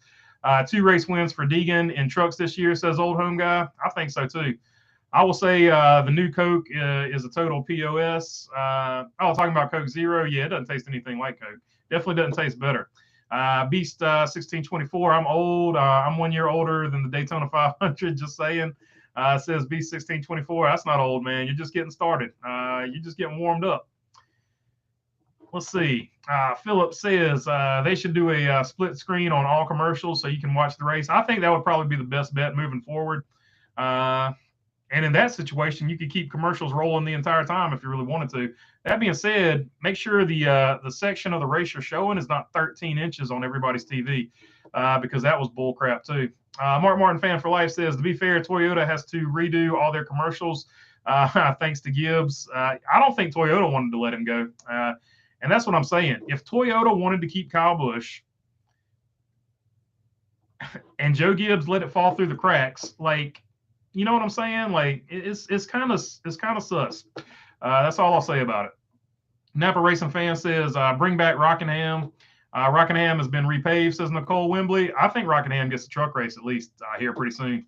Why in their right mind does Coke have kids doing TikTok dances on NASCAR commercials? I don't know. Good question. I wish I had an answer for you. B1624 says, Philip Canavan, I agree, but they already have sort of that with scanner and in-car on internet and mobile app mostly. Fox needs to cut out the cartoon characters, superheroes, the superheroes in driver suits. It's stupid, says Josh Strickland. I do agree with that. Although Bozy Tatarovic took a picture of Jimmy Johnson putting on his fire suit, and he said Jimmy Johnson's superhero cartoon is actually accurate because Jimmy Johnson was looking, I guess, kind of form-fitting, I guess, in his suit in that picture, looking superhero-ish, I reckon. He's been working out or whatever. What is it, Dumb and Dumber? Yeah, he works out. Dumb and Dumber. Yeah, he works out. Fox needs to cut out the cartoon. I just read that one. Out of all the tracks NASCAR could add back to the schedule, I want Rockingham the most. I'd say Fairgrounds, if not for 5 F1 tracks in Nashville. There you go. I think the Fairgrounds gets done first, but I do think Rockingham will at least have some NASCAR touring race, no doubt about it. I totally agree, Josh. I hate that too. It's amateur and unprofessional. Oh yeah, with the TikTok, yeah. They could make a proper commercial for sure. Tony Micah says, 10-4 baloney. I'm totally old school. I wouldn't be watching if I didn't like you. I appreciate it, Tony Micah. I do the best I can, and like I said, I try to get to all the comments. Let's see here. Why even throw caution on the white flag lap? If the accident on track, straightaway safety equipment can still start the rollout. Yeah, that's a good question, especially for super speedways.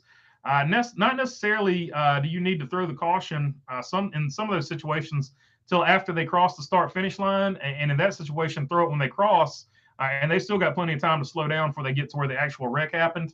So I can't remember exactly where that wreck happened if they could have done it with this one, but my thoughts are that they could. Even if what NASCAR tried to gaslight us with was true, what they're saying, sales perception trumps truth, and the perception was tons of commercials. Yeah, I agree. They've gotten to the point where they don't listen to the consumer, and when you don't listen to the consumer, eventually, no matter how loyal NASCAR fans are, eventually that's going to bite you in the butt. Danny Price says, if everyone is saying their age here, I just turned 59, one more year, and I can draw my Canada pension. Hey, there you go. You get your pension in Canada when you're 60. That's rad, dude.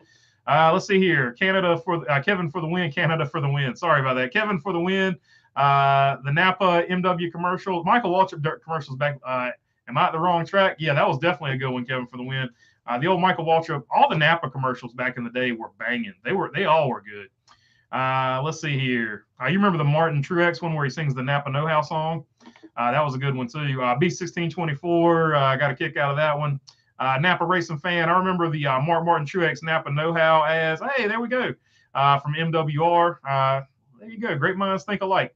In retrospect, it's funny that Hendrick went from Terry Labonte to Kyle Busch in the 5-car. Yeah, very different personalities. One guy that doesn't talk and one guy that doesn't stop talking. So that's a dichotomy of a race car driver right there. Let's see here. Baloney, you better start thinking about live streaming the races. I would rather hear you than the Fox broadcasting.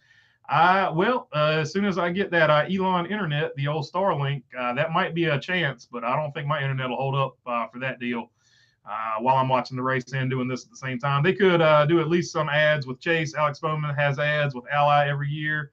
Yeah, I don't understand why they don't have. They had one Chase Elliott one back in the day with Dale Jr., I think. But that was when he was driving in the Xfinity or Nationwide series, I guess, back then. Old Home Guy says, you buying a Ranger for the Cletus Danger Ranger on dirt at Bristol? I'm not. I'll probably actually be working the pits that day at an event elsewhere, unfortunately. Rich L said, all you guys over 60, I'm starting a club behind my Walmart store. So there you go. We got the Rich L Walmart Club or Backlot Walmart Club. Like Dislike says, I'll be trying out the Candyman's new adult candy soon. So there you go. Three Chicana aficionado coming our way soon. Thumbs up. The T-Van says B1624. Mark Barnum said, are there dancing girls, Rich? I guess it depends on which meeting you go to as far as that goes. Let's see here. Truex with JRM and Cup is possibly with their relationship, although I think it's a slam dunk that Josh Berry will be the franchise driver for JRM and Cup. Now, I think Josh Berry would probably come up with Martin Truex. I think Junior would do it as a two-car team. I don't see Junior doing a single-car effort. So I will say that. I think you'll see both of them. I don't think you will. I think there's a possibility you see both of them. I'll say that. Tony, is that you, Moulton? There you go. So fun fact, Cole Custer actually liked one of Molten Rage's comments on Twitter, and it made Molten Rage's day. So good on Cole Custer. It's always a cool thing when your driver likes a comment that you make. So that's pretty cool. Molten let me know that via Twitter today. So that was pretty cool. Shout out to Cole Custer for being good to his fans. Let's see here. Josh Strickland, awesome Truex and Dale Jr. Together again. Heck yeah. Yeah, I think there's a possibility it happens. Like, I mean, I don't want to start a rumor or anything like that, but Dale Jr. has openly talked about it. So I think it's fair game. Kevin for the win. The worst part was seeing the wreck during the side-by-side and the commentators not jumping back in. Yeah, we sat there for 3 minutes while we watched the entire field get wrecked, and nothing was said until after Liberty Mutual and their stupid ostrich were off the, or whatever that thing is, emu, were off the stage. Chrome Diesel, if broadcasters can't let go of numerous commercials, they just might as well do wide open coverage like TNT used to do from 2007 to 2012. I mean, it's an opportunity. Let's see here. One wise guy said, do you think Matty D will win a truck race this year? Yep, for sure. I do think they are set up to win a race this year. So I think he does get it done. But I've been wrong on that before, so I don't know. We'll see here. I'm going to go ahead and end this poll because I just thought of another good poll. And for once, I remembered to end one.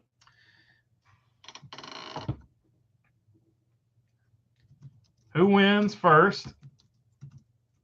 And we're going to go Matty D.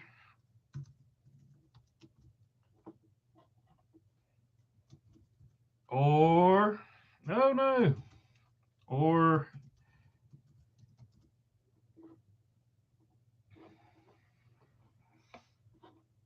all right, let's see here.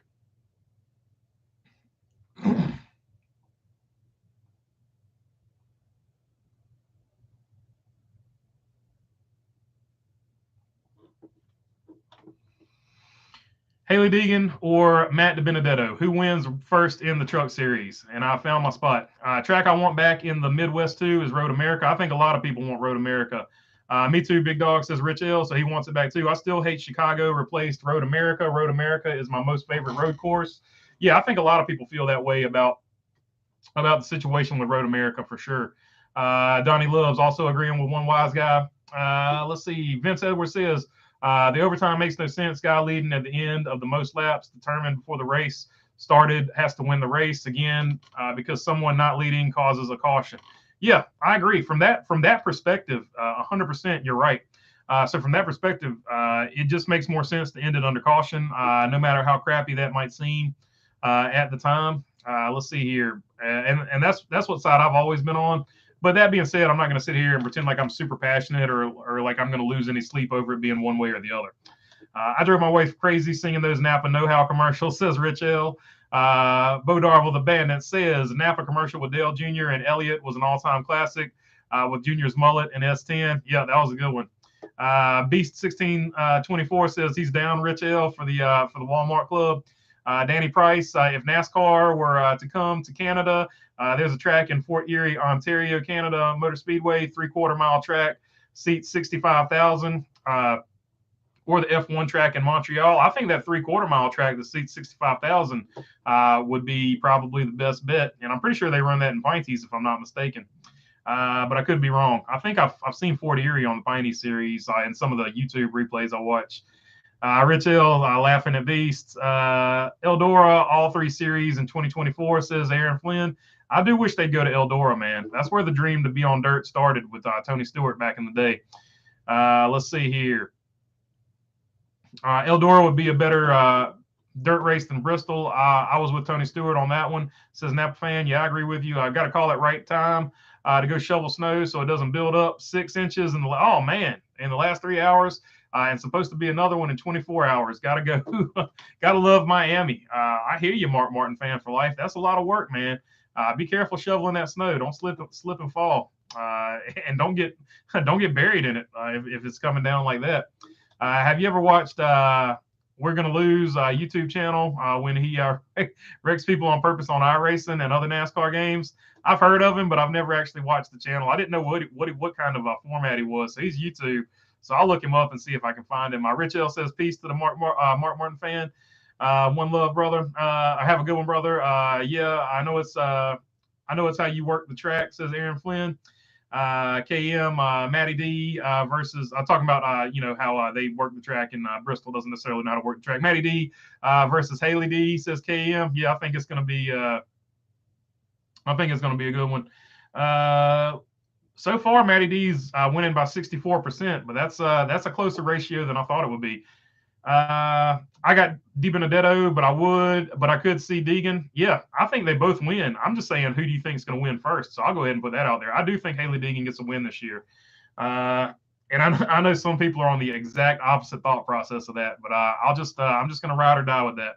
I like Haley, but she's got to lose a few before she wins. Matty D for sure. Say Kyle Metcalf. There you go. KM, nothing against Deegan. Yeah, hey, look, this is nothing against anybody. You can pick whoever you want to. I know everybody here has respect for Haley Deegan, even if they don't pull for her. Nothing against Deegan, but Matty D is an extremely talented super speedway driver, and we'll get that W soon. There you go. So 60% for Matty D right now on the poll. The immortal words of Stewie from Family Guy. I'm curious, says Beast 1624. Me too. It's actually going better than I thought it would go. I was expecting to see a big ratio, but we do got some Haley supporters in here, so I like to see that. And I know we got several Matty D supporters in here as well. I hope Haley gets it first, says Stephen Emilio. Deegan has the better team with Thor Sport. I do agree with that. She is with the better team, but I do feel like Rackley War has gotten better every single year, and I think they've got pretty good equipment right now as well. We got snow coming tonight here in Colorado, and to be fair, Matty D has raced at the very top level also, so he has better experience than Haley Deegan because he's raced against the best of the best for several years before he came back down to trucks. Deegan wins Vegas, says Mark Barnum. There you go. He's picking the race, calling the shot, Babe Ruth style. I like it. We got snow coming tonight here in Colorado, says Rich L. So there you go. You've got a community here, which is really cool. How you do it, reading the comments and talking about them is cool, says Josh Strickland. I appreciate it, man. I try to keep it going. Vince Edwards says, regarding overtime, how about a single file restart so the guy leading before the caution gets a clean restart, especially on super speedways? Yeah, there's several ways you could do it. I just think as far as a green-white checker goes, you only get one attempt at it. I just don't want to see multiple attempts at it. That's, I guess, if you do it, that would be my only real sticking point. Baloney, if they really want a crapshoot, they should make the last race at Daytona. Yeah, I agree. You start the season at Daytona and end the season at Daytona. That's been a thought process for a long time, even before the crazy point system or whatever.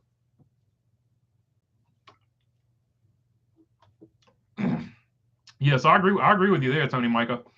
OJ and Toothpaste, did you like Ward Burton back in the day? And could you understand what he was saying? Sounded like Boomer from King of the Hill. So me and Ward Burton grew up probably less than 40 minutes from each other, so I understood every single word he said. So to me, that's just a normal accent for around here. It's sort of the South Boston accent, in my opinion. So you hear that quite a lot. Elliott Sadler's accent is also very, very common around here too. So I understood Elliott Sadler's accent as well, where he said about and house. Even though those are typically associated with Canada, it's actually the very, very borderline of Virginia and North Carolina has that accent as well, which is, I think, it's Scottish in origin, if I had to guess linguistically. We get our biggest storms from now through April, says Rich L.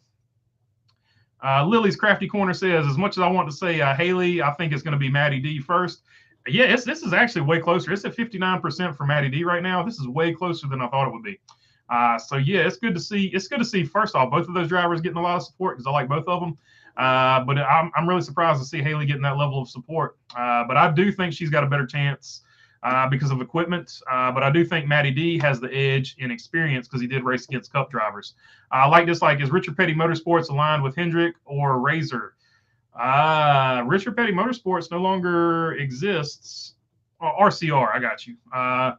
But Legacy is lined up with, and I say that because Richard Petty sold out his shares is the only reason I mention that. But they are aligned with RCR. GMS and all their stuff is lined up through RCR. The only reason people keep saying Hendrick is because Jimmy Johnson is part of it now. And Richard Petty is still part of the team as a consultant. That's where they got the STP sponsorship redone here recently. Rackley Roofing Team is almost better than GMS Racing in trucks now. Same with Nice. Just for Hocevar, says Napa fan. Yeah, I agree. They're making big strides, but I still think Thor Sport is a little bit better than them overall. Minneapolis is forecasted, but I do expect. I would like to say I do expect both of those drivers to win. I just think Haley Deegan might get it done first, but I do think both of those drivers win this year. Minneapolis is forecasted for 24 inches of snow with a 50-mile-per-hour wind. Glad I'm 3 hours north of there. The wind is actually, to me, what gets you because the wind will cut right through you. You can be bundled up, but if that wind is bad enough, it's a bad day. Love reading the comments as well, says Ryan Fussner.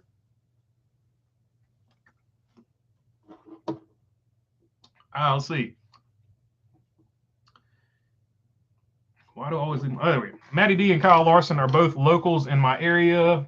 Hey, well, there you go. So you're, I forget what part of California that's from. El Cajon is Jimmy Johnson. Bakersfield is Kevin Harvick. I think he's up there. I want to say Kyle Larson's up there from like. It's not San Luis Obispo, but I think it's somewhere near there, if I'm not mistaken. But I might be way off. I don't know. I want to say he was near where like Chuck Liddell grew up, but I might be off on that one. Stephen D'Amelio Jr. Politely, he got kicked down to the Truck Series. Yeah. But I'm just saying he raced against the Cup guys, and that's a lot of good experience you get doing that. Rich L says, "Dang, old home guy." I missed something there. Tony Micah says, "Amen." Did you like the Daytona road course? For NASCAR, I did like the Daytona road course, but that being said, I wouldn't get rid of either Daytona plate race to have a Daytona road course. So I didn't necessarily think you could replace one of those. 78 likes. Let's get it to 100. Says B1624. Yeah, so if we can get to 100, that would be really cool. That would be an all-time record for me. But if not, we'll try next time. Ward was my dad's favorite driver. That man has a special place in my heart. Ward Burton was the man.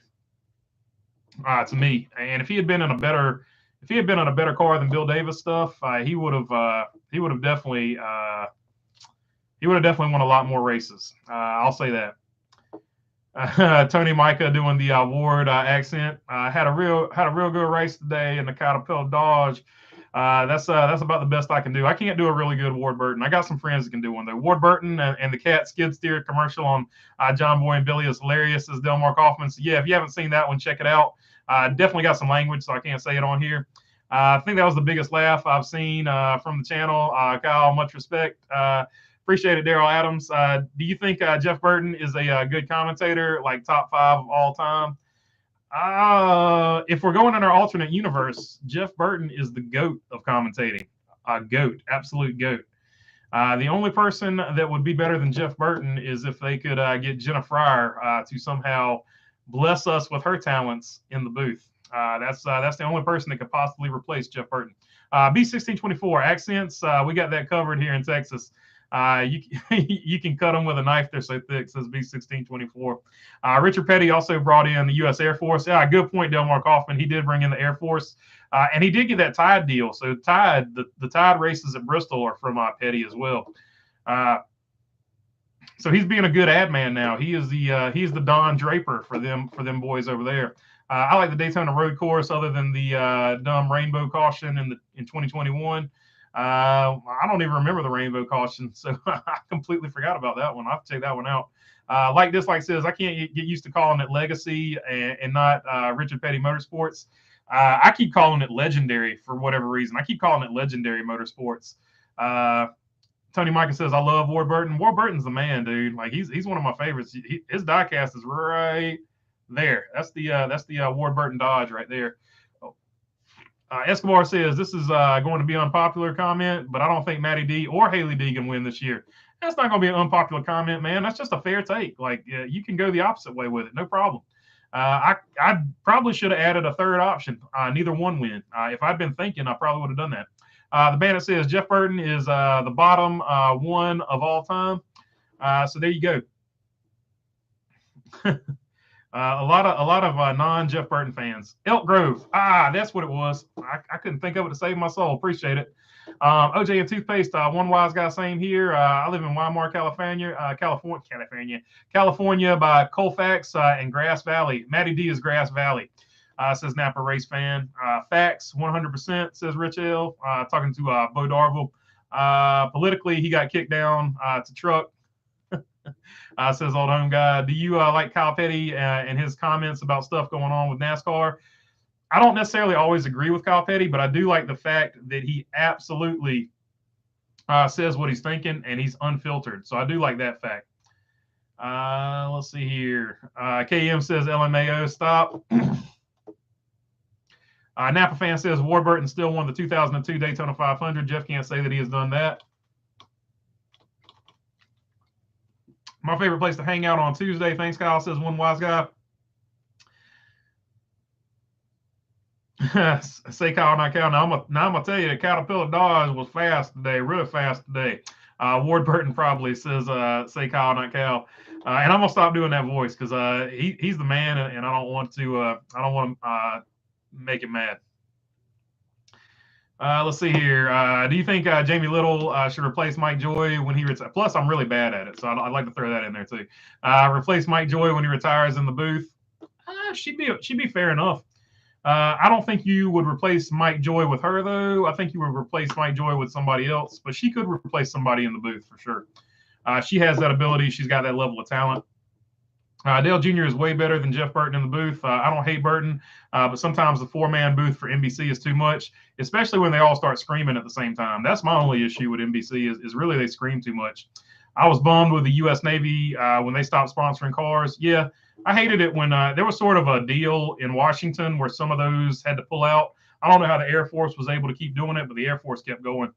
What's the deal with NASCAR as America on NBC? I can't find NASCAR on America on NBC. I can't find it, says Steven. I don't know. I don't watch the pre or post race stuff. Or most of the time. It might be on Peacock. OnlyFans McLaren, I get it mixed up with Legacy Motor Club. Yeah, I call it Legendary Motor Club all the time. And recently I've been calling it Richard Petty's Legacy Motor Club. Petty and Johnson Motor Club sounds a lot better to me. Yeah. Unfortunately, I was saying all that stuff before I knew Richard Petty had sold out all of his shares, so I've stopped saying that. 2021 Daytona RC race, they threw the caution out for very light drops of rain when Chase was leading to come and take the rain tires. Track was dry, and the rainbow was in the sky. Okay, so there we go. I didn't remember that one, or I just didn't catch it. I just thought they threw it for a rain caution. People from Broadnax, South Hill area in Virginia speak a different version of English. They crack me up, says Vince Edwards. So there you go. They do the same thing in Norlina. So it goes all the way down to Norlina. South Hill, the South Hill accent goes all the way down to Norlina, North Carolina. So there you go. There's some of it in North Carolina as well. But yeah, I'm same area. And the Sadler's Emporia is the Sadler accent. Let's see here. Jeff Burton always had cool paint schemes, LOL. Yep, he sure did. He never really had a terrible one that I can remember. Maybe that all black Pepsi Max one. BB, I feel your pain. It's a challenge to keep up with the chat, says 1624. Yeah, sometimes I miss my spot, but I do my best. Alexander is replacing Mike Joy hands down. Oh, that could be Adam Alexander. That could be the fit there. They might go totally out of the box, though. I don't know. Robbie Gordon should sign with the 91 in Trackhouse for Watkins Glen. That would be rad. Like, he could definitely get it one. Number 22 says, say Kyle, not Cal. Anthony Auto Club Speedway, a crazy fun stat in the past 27 years, since 1995, 16 times the Cup Championship has been held by West Coast drivers, 4 drivers from California and 2 drivers from Nevada. There you go. Bang, bang. Old home guy, which that is kind of funny because you got North Carolina as a coast state and you got California as a coast state, and they probably have the most championships among them. So that's pretty cool. Let's see here. Chances Mayfield getting in the SRX now that Evernham is gone. I think he's still got a good chance of getting in there. Or Michael Waltrip will replace Mike Joy. Michael Waltrip's the GOAT. They can't take him. Unfortunately, they can't take him. Even in the alternate world, we still got to have the Michael Waltrip pit walk. But in the alternate world, we have the Michael Waltrip pit walk after the race where he talks to a bunch of angry drivers. NASCAR America no longer exists as a daily show. NASCAR America Motor Mouths has not returned to Peacock yet. Okay, so they canceled it basically.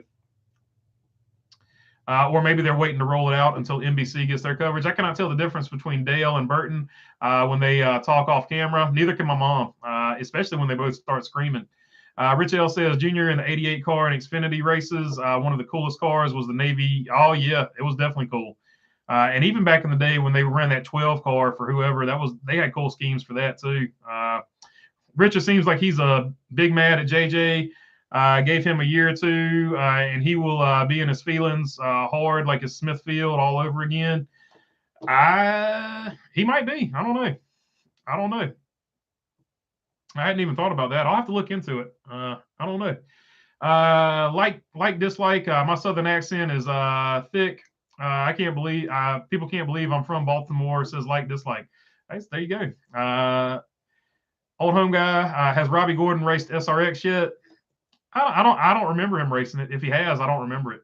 Have you ate at Bojangles? Is it good? Says OJ and Toothpaste. Yeah, I eat at Bojangles at least once a month, at least. And then when we're on the road for racing, it's like once a week, unfortunately, which is where some of this comes from. Quiet Cat says Bojangles is legendary. Yep, legendary bow rounds or whatever it is. That's part of their commercial deal. For those that don't know, Hamilton drove the Navy paint scheme as well, says Rich L. Yep. And his son, Bobby Hamilton Jr. or whatever, he drove the Marines car. No Michael Waltrip, please, says Randy Harrison. This is an alternate universe, Randy Harrison, where all the bad stuff is good and the bad stuff is or whatever. It's opposite upside down world. Randy Harrison, what we were talking about. Let's see, Kenny Wallace to the booth is my vote. He would definitely add excitement. If they replace Mike Joy, they better find somebody who has a wealth of knowledge. That's what I'm thinking too, Stephen. In every aspect, because I'm not sure there's 5 people out there right now that has his wealth of knowledge. I agree. You almost got to replace him with 2 people, a stats guy and sort of a culture guy. Or somebody that can rein in the booth? OJ and Toothpaste, did you think Marty Reed and Rusty Wallace were good commentators for ESPN? They were so good that they both should have been on radio. That's how well they provided color. B1624, Dr. Jerry Punch. Yeah, if Dr. Jerry Punch wanted to come back, that would be a good fit. Rusty Wallace was good. Yeah, Rusty Wallace works for PRN or MRN, one or the other. I muted Fox and turned on MRN, aligned it with the 500. Awesome. We'll do it for every race this year, says KM. Yeah, that's always a good way to watch. That's what we used to do back in the day before they had the 7-second delay. Josh Strickland said, I went to Bristol and parked by some National Guard guys, and they sponsored Junior, traded them some cold drinks for 5 diecast. Hey, there you go. Matty D, and they're still out there. I remember at Phoenix, the Marines were having a pull-up contest, and that was pretty cool. Supreme Baller Matty D will for sure win first. Easy pick, says Supreme Baller. So yeah, I'll go ahead and end it now because it looks like it's going to sort of stagnate at 60. Yes, sir, says Rich L. Supreme Baller says, howdy, y'all. Say Kyle, not Cal. Speaking of NASCAR shows, I wish we could get Inside NASCAR show that was on Showtime back in the day, or some stream option that gives us radio chatter uncensored. That would be cool. Like dislike. I noticed on Dale Jr.'s podcast, he had a Rowdy Energy chilling right in front of him. So that's going to be interesting. Might have something in the works there. He doesn't do stuff just to do it. Marty Reed would mess up a lot, or it could just be a straight up sponsorship. Sometimes you get product placement. He forgot Andy Petrie's name in the booth. He called Carl Edwards. Carl Edwards Jr. It happens. It happens sometimes. I do stuff like that all the time. I just called Justin Allgaier AJ Allgaier, so it happens. Dr. Jerry Punch called Brian Vickers David Vickers. My first bologna burger at a race was Orange County Speedway in North Carolina, if I recall. Yeah, back in the day, Orange County Speedway bologna burgers were top notch. Not so much anymore, unfortunately. Rusty was a natural, just like DW. Yeah, Rusty was good. I didn't have any problem with Rusty. Let's see. Chrome Diesel, people joke about NASCAR fans being full Southern folks.